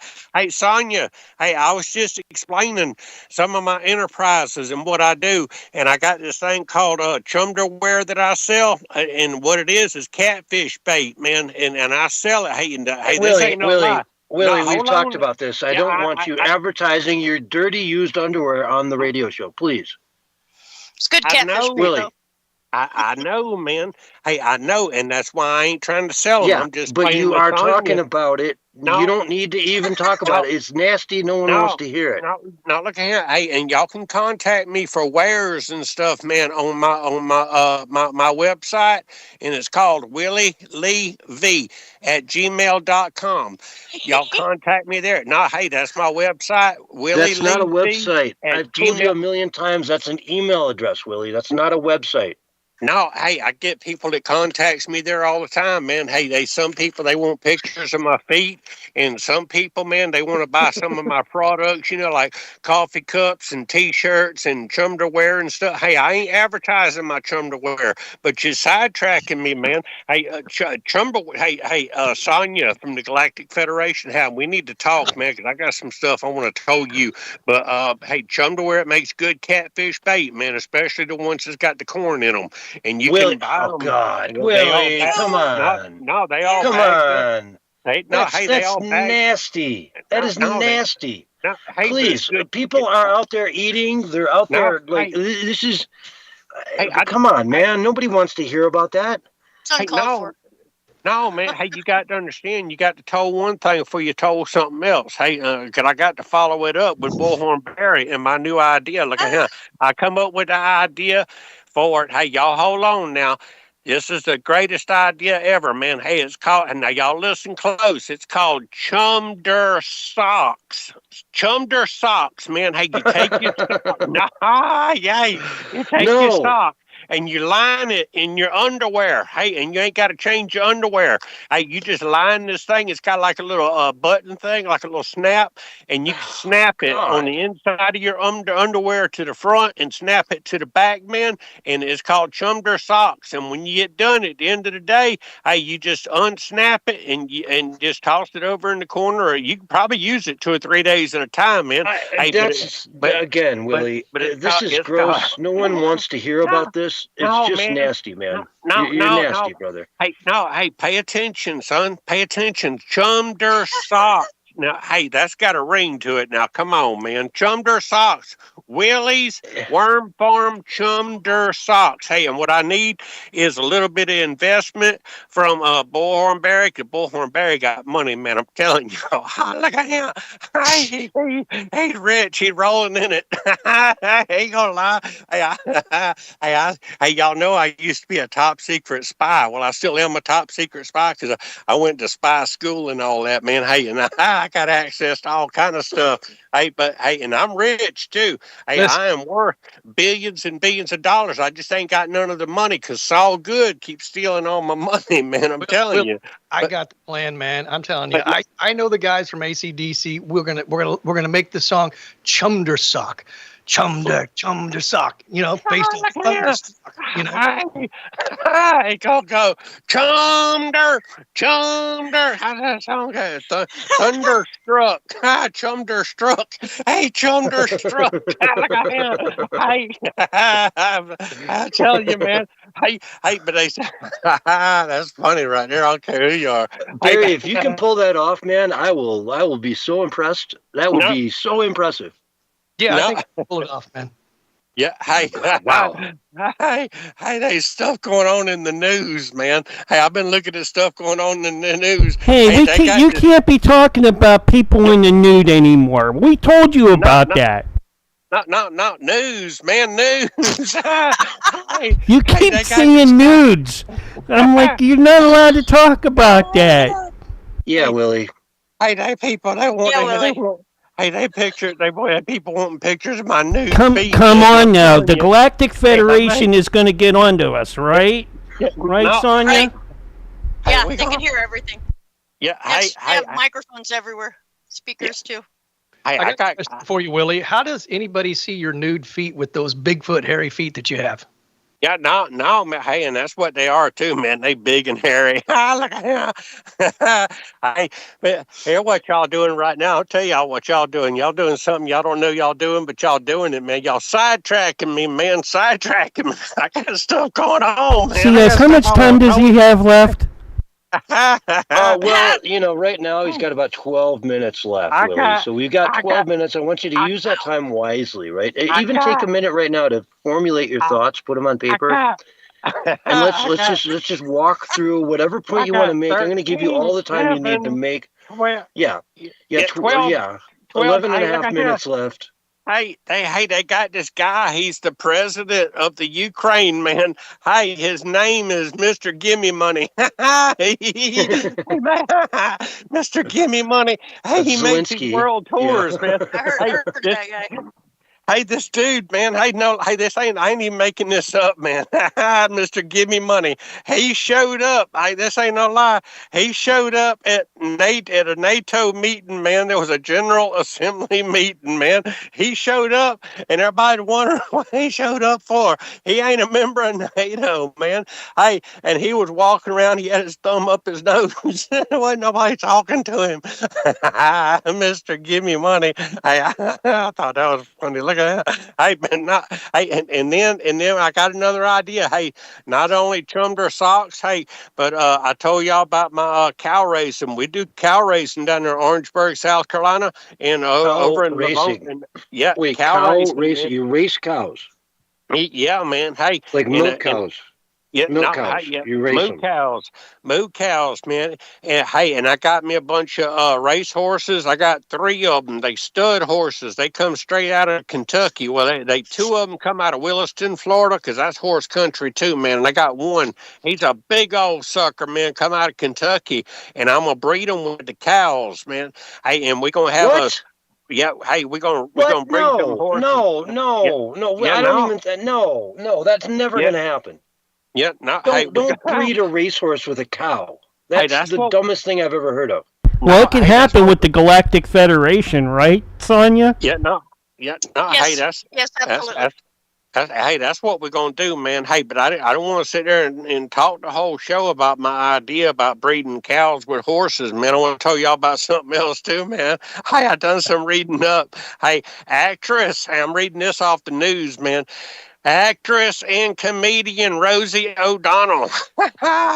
she said that she said that President Trump's first term took a toll on her mental health, and she began overeating and drinking, which Oh, led really? her it led her to eventual self-deportation to Ireland. Hey, and then I seen a tweet, and I don't know if it was real or not, by Donald Trump. It told Iran, said, look, I said, look at here, if you mess with us again, we're going to drop Rosie O'Donnell on you. That's funny. We're going to drop Rosie O'Donnell on you. He said, hey, this ain't no lie, man. Hey, you can look it up. Rosie O'Donnell said the Trump presidency made her overeat, drink, and self-deport. I wonder what Ellen DeGenerate's excuse was Well, for and it's just them being self-deporting, all man. TDS, man. Trump Yeah, derangement syndrome is a disease. it And they is, got man. it bad, I mean, if she's gonna drink herself into his, I like Biden sucked, but I didn't like go to bed drunk every night because of it. You know what I mean? Like Yeah, it's yeah. it was Hey, look at him. I want to do a shout out to Yotivation Nation too. Hey, I talked to her on the phone, and she called me up on the phone. She said, "Hey Willie," I said, "What?" She said, "This is Yotivation Nation." I said, "Really?" Yeah, I thought she was lying, man. Hey, but she wants to. She telling everybody that she loves everybody, and she's thinking about everybody, and she still listens to the show sometimes. Hey, I love me some Motivation Nation. Hey, but you crack me up. Now, the Bureau of Land Management. This is in the news too. Bureau of Land Management, BLM. What they call the BLM is calling Black for a Lives Matter, yeah. Now, Yeah, Black Lives Matter. no, that's the Bureau of Land Management, BLM, man, ain't it? Well, Not, BLM is hey, Black Lives Matter, Willie. That's a totally oh, different thing. Oh well, hey, they calling for a boycott again, man. They want to boycott stuff. Hey, and I didn't even think that there was a thing anymore. Hey, I ain't done with you yet, Sonya, man. I got something I really, really, really want to talk to you about. Hey, I'm watching the time. Hey, this is important stuff that I'm going to talk about here in a minute. Hey, but I want to talk about the Bureau of Land Management, or BLM. Hey, and there's another group called something else, man. It's called. Hold on, let me. Where my notes at? The People's Union USA. Hey, People's Union USA. They said, well, we ain't Democrat and we ain't Republican and we ain't whatever, man. Hey, but they're still calling for major boycotts, man. Hey, y'all know a couple of weeks ago or last week or whatever it is, me and some fellas, we took to the street, and cause we heard it told that there was going to be some kings coming to the United States, and we made sure that there wasn't no kings coming to the United States. All of us, man, no King's Day. Hey, we all got together. Yeah, hey, and if a king ever tried to come over here on this soil, man, we shoot him away. Hey, cause we don't want no kings in this country. And these people right here, hey, they boycotting Target and Walmart and McDonald's, and they don't even know why they boycotting, man. It's economic blackout spending. That's what they calling it. Hey, we call it. Hey, this group, y'all can look it up, man. The People's Union USA. Hey, they calling for a boycott, but they don't know why they want to boycott. Hey, but I guarantee you, man, they getting paid by somebody, man. Hey, I guarantee Now, Willie, you, we man. have Sonia in the room Yep. tonight. Yep. Did you have anything you wanted to ask her? Because No, you're I kind of don't. rambling nonsense right Yeah, now, no, and I think no, we no. should use our time more Yeah, no. effectively. Yeah, no, man, no. Hey, I told her I got something for her. Hey, but look at him. Hey, Sonia, look at him. Hey, here's what I want to know. Here's what I want to ask you. Have you, specifically you, ever heard of negative time? And don't take too long with your answer, because I got other stuff going on too. Look at him. I'm I just don't think messing no. with you. No, Oh, hey, no, I don't hey. think so. You Yeah, no, just be like them congressmen and say, "Reclaiming my time." yeah. No, no. Hey, there is such a thing, man. Hey, it is heading our way. It's 700 trillion light years away, and it is heading our way, and it's called negative time. Scientists have just discovered evidence of negative time, and negative time is such a thing. It's found in quantum physics. Now, hey, look at here. The thing about y'all people in the Galactic Federation, y'all know all about negative time in quantum physics and quantum mechanics, and what it takes, and talk about what time really is, and how time is linear and time is that, man. Hey, but what about negative time? Hey, that's what I want to do. I'm gonna get my spaceship now. You probably don't know. You probably know or forgot that you know, man. Hey, but I had a spaceship, and I took it up to the Mines space station they got up there. Hey, and they wouldn't let me on it because the monkeys had done put poo out the windows, and I had poo circling around all around my rocket ship and all that, and then I brought it back down to Earth, man. I made a submarine out of it, and we have some. Hey, I'm rambling now, but I'm gonna take this here rocket ship, and I'm gonna go out there and meet that negative All time, right, because what's Willie. gonna happen You don't is, know how to ask a question, do you? you know what? You don't, because so far you've asked her one yes Sonya's or no waiting, question. man. You've rambled on for about Yeah. 5 minutes otherwise. Yeah. Yeah. Sonya's got ideas and answers. I do. Yeah, I do. yeah. Hey, So, I know. Hey, are she's these smart, the? man. Oh, thank you. Are these the same scientists that worked on the last? What did Barry call it? It was something I hadn't heard before. It wasn't the plandemic. It was the shamdemic. Yes. Were these the Yeah. same scientists? Because if they were, then that tells you something right there. And also, maybe it's known as something other than the negative time term. You know what I'm saying? Yeah, what not? Hey, because the way time is supposed to work, man. Hey, it goes outwards, and the universe is supposed to be ever growing. But this here is like a shrinkage of the universe. So, like, if it gets to our planet, then that means time and everything else gets reversed. Is the way I understood it. Hey, look So then we'll at be younger. We'll all get negative younger. time. That would be great. You know, Yeah, no, we all be dead. We all be cavemen. Nah, I wouldn't worry about that. Hey, I would, but especially with hey, these scientists, you know. yeah, So yeah, no, hey, in the Galactic Federation, they are the ones that are in control of all the governments around the world. Hey, the only reason we ain't had a nuclear war right now is because if somebody tries to shoot up a nuclear rocket, the Galactic Federation is going to shoot it down. Hey, I got evidence of that, man. sure, The yeah. Galactic Federation, they got everything in check. Hey, and the thing about it is, I'm gonna tell y'all something else y'all didn't know. Y'all might know, but forgot you knowed or whatever. But hey, the Galactic Federation, part of them lives in some place called Agartha, which is center Earth, man. Hey, they live down there with the what do you call them, lizard people, man? The Draconians, the Dracos. Hey, because there's all kind of different kind Some of of them. aliens. Actually, the Dracos are more interdimensional, so they're not actually underground like that. Only like the old style reptiles, reptilians that were here like back in the day. Yeah, kind of like the hang sleep, out like under there. yeah, They do like make the sleep. visits.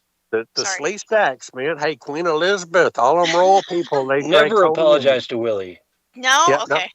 no, Okay. hey, Thank you. hey, hey, shapeshifters, man. Shapeshifters is Mhm. what they are. Look at him. Right, Hey, right. and then you got the Greys, man. That Right. kind of alien called the Greys, and then they got other kind of aliens called something. And hey, they got to be at least 23 to 122 different types of alien races, and they've got. More. Yeah, no, what? How many? Probably more. Probably Yeah, more. Well, yeah, there's like a billion universes out there, right? Right. yeah. I mean, Yeah, they bunches of them, man.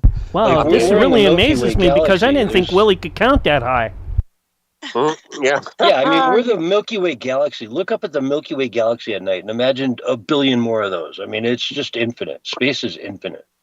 Yeah, they got the white Milky Way galaxy, and then they got the chocolate Milky Way galaxy. No, hey, they got all kind of different kind of And Milky nougat. Way galaxies. Don't forget out the there. nougat. The nougat, yeah. God, Yeah. caramel. You better watch out for the Oreo galaxy. Right. Folks, For sure. we are all out of time now. No, We've we got to ain't, go man. to break. No, This hey. is the Censorship Sucks Roundtable Radio Show. We'll be right back after this. Flat Earth, and we still got 1 minute. No, you we don't, don't. but you got the flat Earth in. That was fun. 1 minute. I never even got around to Aunt Mama Lou cooking up for all her family. Oh, She no, went and not that. Yeah, she went and got her a roll-off dump. She went and got her a roll-off dumpster to feed them all. A roll-off dumpster. Yeah, she got her a roll-off dumpster. Hey, because she got to figuring it out, man. And they come up on Willie's farm on this farm like locusts, man. Because she got 23 sisters. So you figure she got 23 sisters with 23 husbands, and they got 6 kids apiece. I done the math on it. 6 times 23 is 138, man. And then they got 50 grandkids. It ended up being 234 people coming for dinner. So she put all the ingredients in a roll-off dumpster. Aunt Mama Lou's goulash. Yeah. That's funny right there. I didn't get around to that part. Well, there's always next week, Willie. Sonya, I run off at the mouth, but I appreciate you. And Yeah, You know- and never trying to run apologize you to off, Willie you know. about anything. It's just sacrilege, man. Aw. Willie is an idiot. Okay, seriously, Willie is an idiot. Now, James, that's me. James ain't too far from Willie. Bringing But you out. But Willie is just a total dumbass. That's all there is to Well, it. Yeah. we do have Roger restreaming us all over, so thank you, Roger. Nice. And Thank you, Roger. yeah. I And am Great for- Conspiracies like, oh man, I'm all for Willie. Yeah, whatever Willie says. I'm like, yeah, right. Like, go Hey, on. And we're hey, picking up more and more people out there, man. I love it. I love seeing Yeah. so many more and more people just Well, joining we all our got live streams, we're you know? engaging our people more in the chats between breaks, which is great. We need to do that more. And Yeah. we need This to. is Willie's manager, and Willie is for hire. He does birthday parties. and bar mitzvahs too. Yeah, Yeah. And don't forget the bris. yeah, the bris. He loves those. Quinceañeras. I'll keep that in mind. Hey, we didn't have one call from Saul Good tonight. Wasn't that great? You know, we really haven't heard from Saul Good a whole lot. Well, really? I can get them involved more. It's it's a thing. I can do it. We need to get the Galactic Federation involved in your show more. That's What we need, Willie, is we need a plot with Saul. We need a plot. So we can come in and roll through a storyline of some sort, you know? There you go. Like the good old days. When, you know. oh, maybe Oh, maybe they can have him back as a secret agent man, called back into action so that he can go disarm all the nukes in Iran and Uh-oh. Hey, Willie, you know you turned on your camera, right? Oh, Yeah, no. I know Oh, I did. my God. God. Oh, Jesus. I did it Oh, on my purpose. gosh. Got yourself Oh, beat. man, look at those. No, but look at this. Can Oh, you read pastrami? Nice. this? Can you read that? Oh, God. oh no! You're not allowed to do that even when we're not on the air. Come on now, stop it! Can you read it? That's your Willie's prized Chum- possession right there, man. That is your number one prized possession. Willie's Chumderware. Yeah. Willie could have Where's a the kid pee that just jugs got at, into Willie? Harvard. Huh? Where's your pee Willie, jugs if you had a at? kid that just got into Harvard, you'd be more proud of that underwear than you would be of your kid. Anyways, you got 30 seconds and then we're back on air.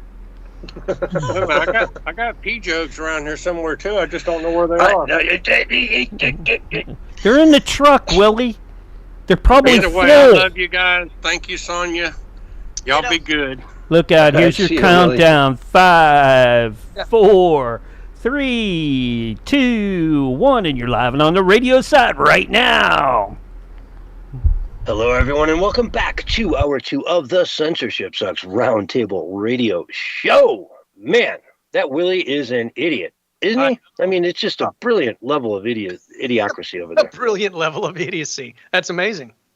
Idiocracy, yeah. Because I don't know, idiocy, I don't know if that's a word. Idiocracy has to be a word because it was Idiocy such is a good word. movie. Well, yeah, and Idiocracy is a good movie as well. But yeah. Yeah, it's such a good movie that I'm going to make it a word. I'm going to call that a word because, it's idiocracy. It's just the levels of, and we're getting there in society too, man. I mean, that movie nailed it. Oh yeah. It Yeah. nailed it. It had the crazy rednecks out there having 25 kids, and then the other couple like, oh, we couldn't possibly have a child in this economy. Yeah. Well, I tell the you really what, smart ones, yeah. Willie and his conspiracies, man. I've got it. I'm ready after the show. I've got to go watch some David Wilcock, man, and get caught up with the Cosmic Federation that's going to work with Donald Trump to save the world, man. So I got to get up. Sonia, send him the links. She's got tons of them from David. I can do that right now. Actually, he had a show earlier today where he's probably still on. He goes for 5 hours, 6 hours at a time sometimes. So every Sunday. Yeah, I Yeah. see it now on YouTube. Mhm. Yeah, just 3 hours ago he posted. Mhm. All right, so let's dive into some news going on out there. We've got Zoran Mamdani. Mad Donnie. Let's get it right, man, because he's kind Mad Manny. If you just take Mad the M Man. and the D, it's Mad Manny. of mad. So Man. from now on, it's and what was it? Adam Sandler movie? You don't disrespect the Zohan. Or That's what- it, dude. Yeah, Right? It's that Zohan. We were talking about how this guy is like a sci-fi name. yeah. He sounds like he's from like a different planet, Another galaxy. maybe from the Palladians. Yeah, Galactic Zoran. Federation kind of thing. Is Zoran a popular name in the Federation? It is. Yes, it is. Yeah. Okay. See, I called it right a week ago. I told you. Yeah, you're right, Barry. So Zoran Madmanny is what I'm going to call him from now on. The Madman, Madmanny, is a full-on communist running for the mayor of New York City, the capitalist capital, the mecca of the planet. New York City. We're going to have a communist as the governor. It is unbelievable. The things this guy wants to do. He's talking blatantly about going into white neighborhoods, wealthy white neighborhoods, and reassessing all the values of property. First thing right off the bat, if you're paying tax on a home in the Upper East Side, Upper West Side, let's make sure that value for that condo you own, that brownstone you own, is really where it should be. We've all seen photos of Epstein's, home on the Upper West Side, or the Upper East Side, sorry. Mhm. That thing was worth hundreds of millions. I mean, I don't know about hundreds of millions, but, tens of millions. Yeah, Massive Mansion. mansion in the middle of Manhattan. What's his taxes on it? Is it valued at the current rate? So Mad Manny is saying that the boroughs are the ones that are paying all the taxes, and the rich white folk in the Upper East Side aren't paying their fair share. So he's saying we're going to go after the white neighborhoods, specifically white neighborhoods, to get the money from them.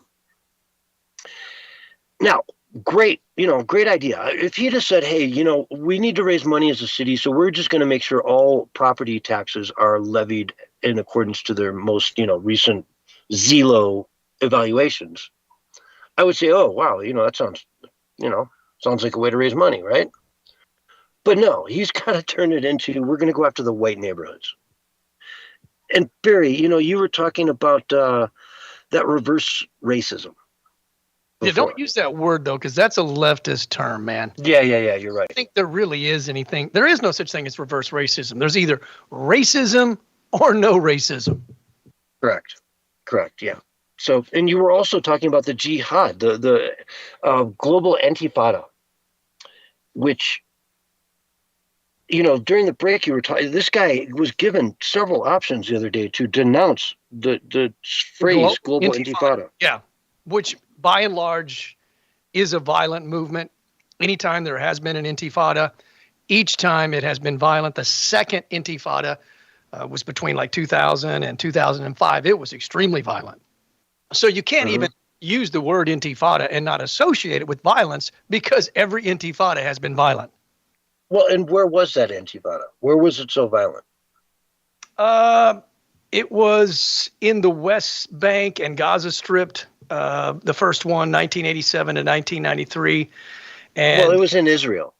Yeah. They went into Israel and started bombing, blowing up buses, it's blowing up cafes.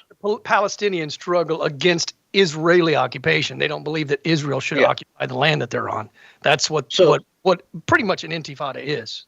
Well, intifada, yeah. When you say it was so violent and everything, it was violent in Israel. It was them going into Israel and doing suicide bombs, doing, things that would cause maximum damage for them to become martyrs, so that their families would then be paid by the Palestinian Authority for years and years to come as martyrs, as heroes.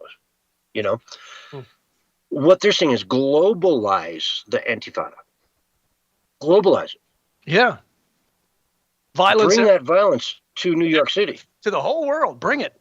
Yeah. Yeah. And he wouldn't even disavow that. Remember when the left was always saying, disavow this, disavow, which, we may not have any association with the group that they're asking us to disavow. They just might like us, but we don't necessarily like them. You know what I'm saying? Maybe some group. I mean, think about it. There's all kinds of bad groups that vote Democrat. There's all kinds of bad groups that vote Republican. I don't have to disavow every single one of them. But in a situation like that, yeah, you have to disavow that because it's violent. And it could come on your territory, on your turf, in America, and all around the world. To not disavow that is dangerous. And it's insightful. It would incite violence. And who's actually feeling this the most immediately? Like immediately right now, who's feeling it the hardest is the real estate brokers in New York City. Ryan Seacrest is a big, YouTuber, well-known guy, real estate agent in New York City, makes millions and millions of dollars, sells the $10 million, penthouse condos, Sure. Very famous guy. And he said his phone was ringing off the hook the morning that Mad Manny was given the nod for the nomination to the Democratic candidate for the mayor of New York, with people saying, hey, I was about to buy that condo. I just want to put it off a little bit. Let's hold up. I'm going to rescind my offer. Blowing up. People moving out of the city. There are so many multimillionaires in New York. It's staggering. And one of the beautiful things about being a multimillionaire is you can up and leave anytime you want. You can go to Florida. You can buy a beautiful home right on the water in Boca Raton or wherever you want to go. And boom, it's that easy. You're down there in 3 days and you never skip a beat. You know what I mean? You're a multimillionaire. You can afford to get out. You can afford to go to wherever it is. And on that note, man, there's been a number of articles about people saying, hey, don't come to Texas, go to Alaska instead. And then like Clark Ward over on Red State's like, no, you don't want to come to Alaska. It's way too brutal up here. You're going to hate it. Go to Florida. And some guy from Florida's like, hey, no, you don't want to come here. You want to go to Georgia. You're going to love Georgia.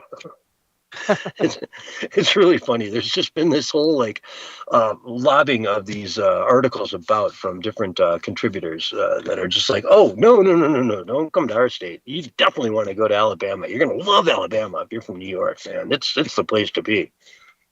Well, they might not be all so bad. You know what I'm saying? Especially if they're kind of, that light bulb's going off and they're figuring it out that, leftist leadership is really about destroying cities and states and causing more chaos, more division. It's not about unifying. It's not about leveling the playing field for everybody, which is what it should be about, which is really what Trump is about. And that's what really has the globalists so upset, is that he's leveling the playing field for so many people. Yeah. Now, Sonia, you've been kind of quiet. Well, any opinions on all this? No. Okay. You know me. I figured It's that not she would really- say, buy an RV and roll. It's not really Galactic Federation type of, not Yeah, the yeah. actual department that I'm in. It's in a different department altogether. So, you know. Yeah. Well, I would just remind everyone that communism has killed 65 to 100 million people in the last century. So, it's probably not the best system of government. And, a lot of people in America know that. And some of the farthest left out there, that just, there's team right, team left, and then there's all the battalions. There's all the different battles that, are fought between team left and team right on different, be it abortion, be it school choice, be it whatever it is. There's all these different subjects where the left and the right have their opinions, and they send out their teams to, argue and debate over which is the best solution to said opinion.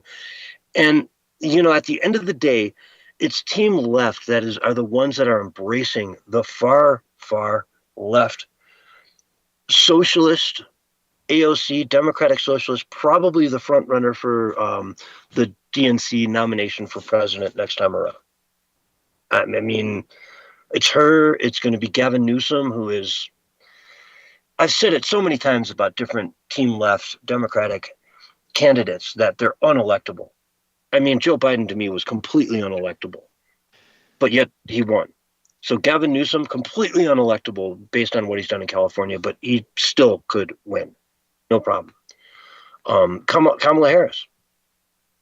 She's debating running for governor of California next time around, which would be 2026. But if she loses, then she has no chance of running for president again in 2028. So will she run for governor? I don't, you know what I mean? We're looking at all this stuff. It's wild. Anyway, let's get on to censorship sucking. German police raid 170 homes over hate speech and insults to politicians, from Zero Hedge, Tyler Durden. German police, they put out these big raid days every now and then, where they just go out, and 170 homes were hit up the other day. On Wednesday morning at 6 a.m., a large-scale police operation was launched across Germany, targeting hundreds of individuals suspected of insulting politicians or spreading hate and incitement online. Insulting politicians. That's a crime now.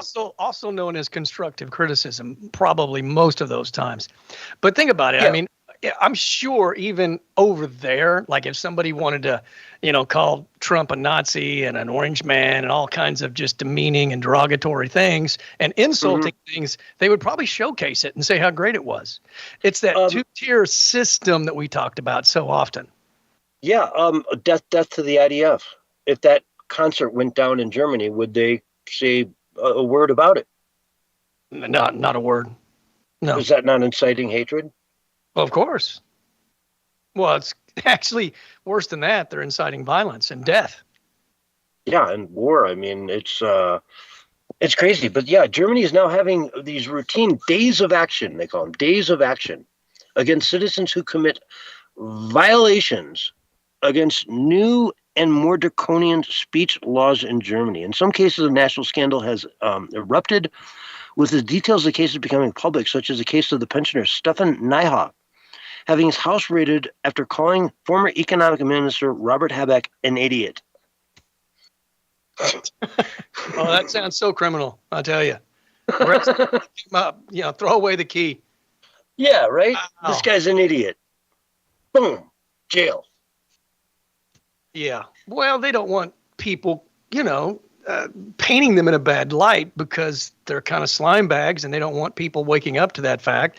And think about the kind of world that they're trying to create, where you can't criticize them. They can do whatever they want. They're above the law. I mean, it's just like, is that really? Well, that's how you consolidate power, basically, and you ensure that you stay in power. Because anybody that dissents against what you say or what you do gets shut down. And that's one way they do it with censorship. But insulting a politician is now a hate crime in Germany? Are you kidding me? It's ridiculous, man. It's like J.D. Vance said when he was, I think it was Munich a few months ago. Like, why should we be fighting for Germany in NATO and, defending you guys when you don't share the same values we do as a nation? So I guess if you did a meme of one of these leaders, dressed up like a clown and you said clown world, that would put you in jail as well. And how does that work? I mean, I'm an American. I'm used to being able to, if I can't tell you my governor or my mayor or whatever is an idiot, then what country am I living in? A fascist dictatorship. I mean, we've all sat around a dinner table for years and years and years and had everybody just, that guy's a moron. That guy's an idiot. I can't believe they're doing what they're doing. And now that's illegal in Germany. Yeah. Unbelievable. It's just, how do they not understand that their direction that they're going is so opposed to what we believe in as Americans with freedom of speech? Back to the Hitler Nazi type stuff, Exactly. Where they had the SS and they were spying on everybody and watching everybody. Mm-hmm. And you'd think they would have learned their lesson the first time around, but apparently not. 150 homes. And then they bust in there and they take your phone, they take your laptop, they take all your digital devices. And I mean, for me, if you come in here and take my digital devices, I am blind. I mean, the next day I wake up blind as a ghost. I don't know what's going on. My first thing is to go down and get a new phone, right? I mean, you took my old one. I have to just get a brand new one. And then how do you even connect it without the old one around? You're screwed, And that's the thing. They want you to be screwed. They want you to be cut off completely. They just want to control the entire narrative. We're the final say. We're the final narrative. No other opinions matter. And that's kind of their dystopian. Well, it's a utopia for them, right? But a dystopia for us. Mm-hmm. Exactly. Okay, I got a good clip to play here. Let's move on because we got to talk a little bit about these SCOTUS opinions that have come down over the last week or so. We had a really big one where basically the court ruled that these judges in these, little districts can't suddenly dictate national law, right? That, okay, you're hearing a case in Georgia in some, district court, and you're saying, okay, no, you can't deport any people from America. You're a judge, you've slapped the gavel down, no one can be deported from America. Now, Donald Trump has to adhere to that, and he can't deport anyone because some district judge in some Hoboken back alley of Georgia decided that you can't do that. So the Supreme Court came down and said, no, that's not how it works, right? Nationwide injunctions is what they're called. Now, here is Scott Jennings talking about Justin Kagan, who dissented from this opinion. And we'll get into Ketanji Brown's dissent in a second. But here's, him talking about Kagan. Listen to this, man. It's shocking. Nationwide injunction has been sort of the bane of the existence of Democrat and Republican presidents. It's just that now this court has actually done it. Yeah, they finally done something about it. Friday was a great day for Donald Trump. I was trying to sort out my feelings on this matter, and I came up with a quote from a very smart lawyer, and I just want to quote it because I think she was right when she said it. It just can't be right that one district judge can stop a nationwide policy in its tracks. Justice Elena Kagan in 2022 said that, of course, when we had a Democratic president. It just can't be right that one district judge can stop a nationwide policy in its tracks and leave it stopped for the years that it takes to go through a normal process. Now, she voted against the decision on Friday. Just goes to show you that some of these folks really are hacks. But as you correctly said, this has been the bane of existence of presidents. And I'm glad they went ahead and fixed it because it's not right that one of these individual district court judges can act like a king or a monarch and stop the elected president from acting. Oh, they can act like a king or a monarch. Barry, did you catch that? Yeah. Right? You realize the importance of that, right? Mm-hmm. because Ketanji Brown, Jackson Brown, or Brown, KJB, she dissented. She wrote the dissenting opinion on that case. Okay.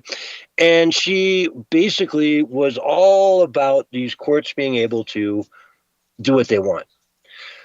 And so Amy Coney Barrett, ACB, Amy Coney Barrett, wrote the opinion, the winning opinion, and she said, quote,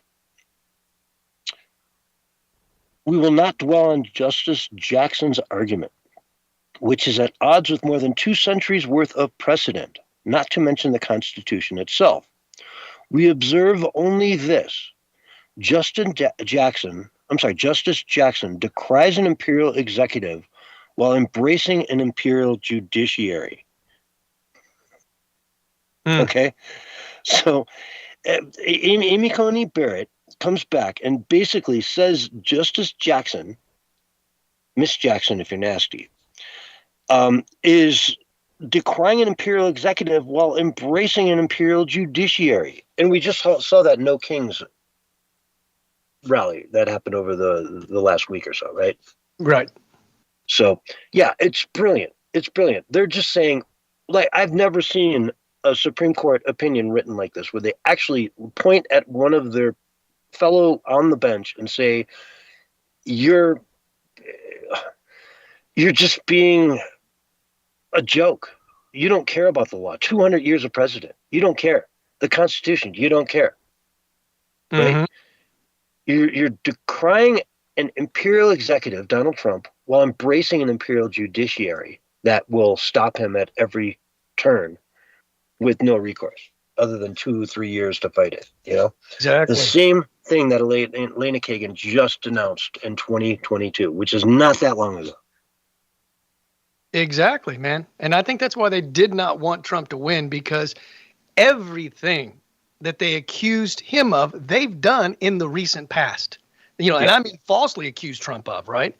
And that's coming out. I mean, everything that they do to talk about Trump does, they've done it. They did it. They are the ones that actually were the lawbreakers. Yeah, who is that attorney in New York? We've covered her quite a bit, that went after Trump in the Stormy Daniels case, and it turns out she's like committed mortgage fraud and all these other things allegedly. Right. Yeah. Right. I mean, exactly. Like it's a cycle. It's a cycle that we see happening over and over and over again. It's almost like everything they did over the last, 4 years was meant and designed to be exposed by having Trump as the president. Yeah. It's shocking. I mean, the left, they project. Whatever they're claiming the right is doing is what they are doing. Time and time again. That way, when it comes up and they're caught doing it, they can say, oh, no, those guys are doing it. We're not doing it. They are. But think if Trump had never won, they wouldn't be being held accountable like this, because no one would, because they would still be just doing all their shenanigans, right? Oh, yeah. We'd be in a disaster right now if Kamala had won. I mean, the stock market just made all new highs. That wouldn't have happened. It just goes on and on and on. We would be in a really bad place if Kamala had won. You know, and I'll take it another level. Assemblyman Carl DeMario of San Diego, Republican, warned Thursday that gas prices in California could hit $10 per gallon this summer. Not just because of taxes and higher fuel standards, but also pipeline problems. So, he's saying, breaking, California should brace for more than just $8 per gallon of gas. I just left a closed-door briefing for legislators where we were told California oil industry is on the brink of collapse. There's a pending pipeline shutdown. Results $10 to $12 and gas rationing. Okay. In the 5th largest economy in the world, Gavin Newsom wants to be the president. He wants to bring this to America. I mean, the only way he could win, he might be able to win the nominee, but the only way he could win the presidency would be if they stole it. I mean, but believe it or not, man, this is something I've learned over the years. Some people like being slapped in the face and treated like crap. And obviously, man, a lot of people in California love being treated like crap and love having higher prices and love, being denied the ability to rebuild their homes after the fire, and love the fact that all that money, that $100 million plus that was raised by the Holly weirdos, never reached anybody to help them out to rebuild their homes. They love that. They love being slapped in the face. It's sort of like the girlfriend that goes back to the guy that abuses her for some odd reason. They just repeat it. Yeah. And, you make a good point there. How many permits have been issued at this point? I mean, we covered it a couple of weeks ago, right? There were like 12 or something permits that have been issued in the Palisades to rebuild. It's shocking. And it's so much red tape. It's so much garbage. They don't want you to rebuild, folks. They want that to just rot away. And then all of a sudden they can come and scoop it up for pennies on the dollars down the road and build affordable housing for, the new Californians, i.e. Colombians, Venezuelans, and, other people from gangs and, mental facilities from all around the world. Send them over there. We want them because they'll reliably vote Democratic. If you look at the globalist agenda, which the Democrats are, tied at the hip with, their whole agenda is to level everyone down, right? Destroy the middle class and put everybody in the poverty realm. That's pretty much the globalist goal. Yeah. It's communism, socialism, all this stuff, all these isms, they all lead to one thing. It's making everyone equal. DEI, make everyone equal, right? Administration, in colleges, make everyone equal. It doesn't matter what score you get on the test. It matters what skin color you have. I think this is why the left is so supportive of the AI stuff, and the AI taking over our jobs and everything, because then everybody will have to take that universal basic income, that chump change universal basic income that we've talked about, and be leveled down even further. And there's going to be no room for upward mobility or prosperity. I mean, it's all a part of a nefarious plan, folks. Wake up. Arnold Schwarzenegger went on The View last week, and they tried to put him in a gotcha, about the illegals being rounded up from California. And he turned around and just said, man, America's the most beautiful place in the world. I love this country beyond any imagination of how much anyone could love a country. He said, this country embraced me. I came here in the bodybuilding and all that stuff, and America loved me. They loved me with open arms and brought me in and gave me wealth beyond imagination. Where on earth could that ever happen other than America? I'm kind of shocked that he even said those things when he's the guy that screw your freedom, But if he's coming around, man, I'm all for that. Well, he was selected to be the keynote speaker at the Washington 4th of July rally next year. Okay. Right? So he's taking that with 250 years that America's been around. Next year it'll be 250 years for America. And he's the keynote speaker at that. And he's taking it to heart. And he's just throwing his heart out at it and saying, man, I love this country. And that's a message we're going to start hearing more and more and more over the next year. But folks, yes, we are out of time. This is the Censorship Sucks Roundtable Radio Show, and we will see you on Sunday night. Thank you so much for listening. We love each and every one of you. Peace. All right, we're going to crash here, and I'm going to take in just open us back up in the original pre-show one, okay? Once this closes out. We'll see you over there. All right. I'm hanging up. Sounds good. Stop all. See you over there, Barry. I'm gone, man. Oh. Oops. I'm clicking wrong buttons here. There we go.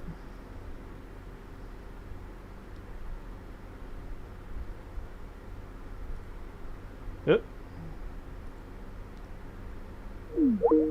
Well, let's get us back up here and roll it. What? Okay. Well, try to get us back on the other one. Do do do do do do. Sorry, folks. Trying to get everybody back up so that we can do our after show.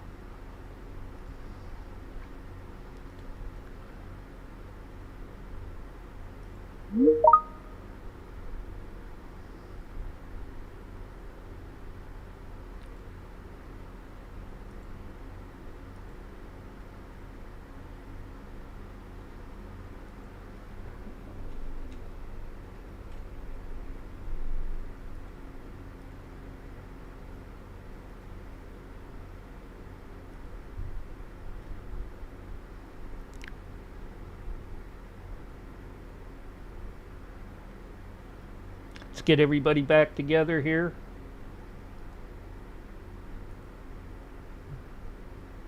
Waiting a minute, maybe two.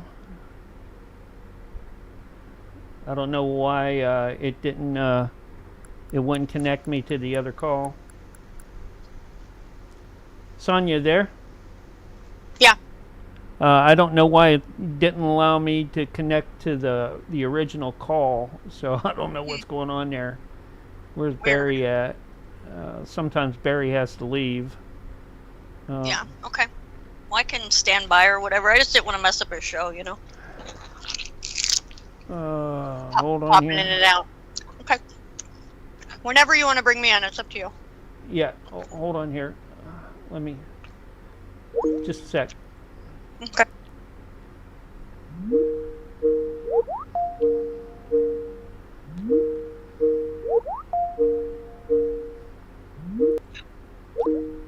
You there? Hello? Let me bring John back in the group here. Hold on. Okay. Are we in the after show now? Yeah, we're in after show right now. Oh, okay. Cool. Ugh.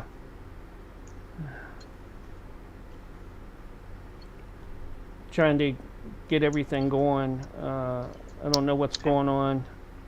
No worries. With, why it wouldn't let me back into the original pre-show to bring everybody in there, but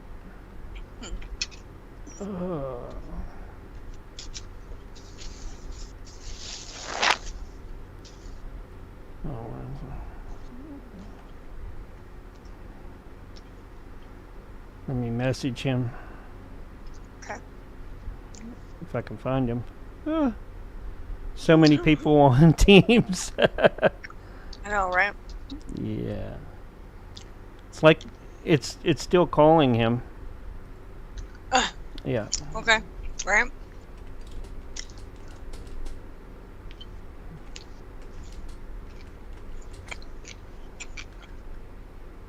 Man. This kid, I tell you what.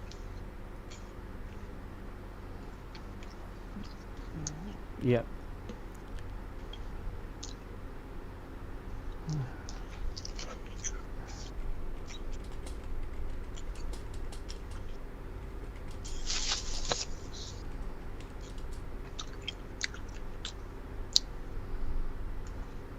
All right, so we'll get this going here, and I'm sure John wants to talk to you about, your RV experiences and that you've had. Sure. Yeah. No worries. There he is. Hey, John. Sorry about that. It wouldn't let me. You're muted. Hey. Hey. Hi. Yeah, I'm sorry, it wouldn't let me open the pre-show. We got Sonya back. She had to step out before, and then now she's back. Kid emergency. My son's being I retarded. figured you were getting bored with our Oh, talk. No. My son cheated on his girlfriend, so, you know. Oh, yeah, Oh, nice. because we need to, get that out to everybody Sweet. on all the platforms. I know. Everybody's got Was to she know. hot? Was she hotter than his girlfriend? Or No, like, actually, no. It's his way less ex. hot? Damn. His ex, who's insane, actually. Hmm. Mm-hmm. Yep. Never stick your dick in crazy. There you go. Rule number 1 in life, man. Hold on. Now I got to fix everybody over on OBS. And we'll be good for the after show for the time that we have. All right. Oh, it's really starting to cool off now. It's beautiful. Yeah, I bet it's nice out here now, too. It was really sticky and humid. Hey, Roger, in the Kick Chat. Hey, Roger. Roger, come join us, Roger. Roger goes, crazy bitches are better in bed, though. Yeah, but That may be true. I don't know. You know? Maybe true. pull out, man. That's all I gotta say, man. It's too late for that. He has a daughter with her already. Yeah, unfortunately. I mean, fortunately, don't get me wrong. I Yeah. love my granddaughter, but, you know, too bad her mom is crazy. Yeah, you know, shit happens, all right? Shit does happen. Shit does happen. Indeed. You know, you can really count on that. This is the for sure. after show, so shit can happen anytime, Yes. anywhere. Right, exactly. Yeah. Yeah. Mhm. Yeah, fun. Mm. Yeah. Yeah. Well, that was so a I good didn't- show. Yeah, I didn't Yeah. get bored with it. Yeah, Yeah, it's getting better Yeah, and better it was- again. Yep. it is. Absolutely. And we're getting more and more folks in and around on all the platforms. That's really nice. Mhm. Yeah, it is. Yeah, I'm starting to get a lot more hits on my website too. GalacticFire.com.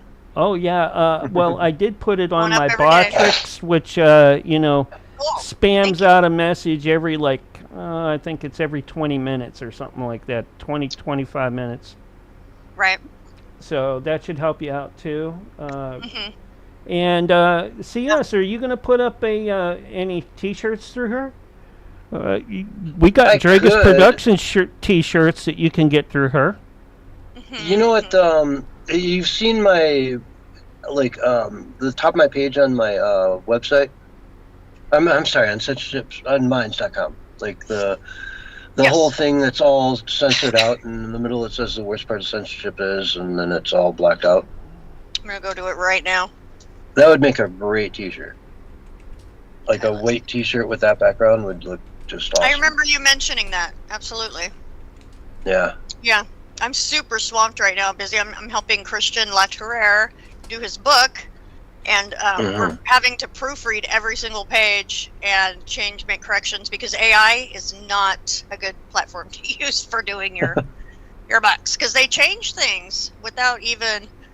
I mean, without you have an agreement with AI, do only this, and they reiterate that back to you, and then they change it anyway. At least ChatGPT Yeah. does. Mhm. No, AI doesn't work yet. Yeah, have you tried No. using Grok? Have you tried No, I using haven't. Have you tried using the Minds AI? Grok is a bitch, and the Minds AI is just like a generic llama or something. I forget the name of it, but yeah, it's just Yeah, a llama. I mean, I'm sure it's fine. Yeah, for something And I like don't that, know, it'd probably be put good. some bells and whistles up in there. I think we're just gonna do it like ourselves because then we know what is going on with it, and we don't because we'll have to proofread the AI one anyway, And sometimes AI they change it so much that you have to go and figure out even what part of the book you're in, even if you wrote the book. It's just retarded. So. Yeah, I wouldn't So- trust AI. I mean, I've written 3 books. Mhm. They've gone nowhere, but I've written them, and yeah, no, I listening wouldn't picture, if you even dream A radio of show. So using AI to do that. Right. It's- Yeah. Like Thank you you just for go listening, and picture, read if it you will. 100 times. a radio show. Mhm. Yeah. There's just no way around it, right? Pretty For much. listening, Yeah. picture, Right. if you will. I got Kinda- down to where I could read it in like 6-8 hours, and it was just a day, and I would go through it, and that was my day, and I'd make like 20 changes to it, but I'd read it, For over and listening, over. picture, if you will. Right. A radio show. Okay. Yeah. I don't think I got the right page for you. Let me try this again. Censorship sucks. Oh, okay, that's why. Because I was looking for your name. Duh. Duh. That's all right. Yeah. Ship sucks. And it does. I think we could all agree on that. And I got to use the term censorship sucking tonight. Yeah. Yes. Yeah, Yes, that's you right. did. I remember one time somebody put that in the comment. They're like, "What does this have to do with censorship sucking?" I was like, that nothing. would It's that would it's make my a great channel, T-shirt. I like Yeah, that. it's- That would make a Your great Yeah. show, T-shirt. you can call it what you want, you know, so long as it's Mhm. within certain guidelines. You know, you can't use certain words.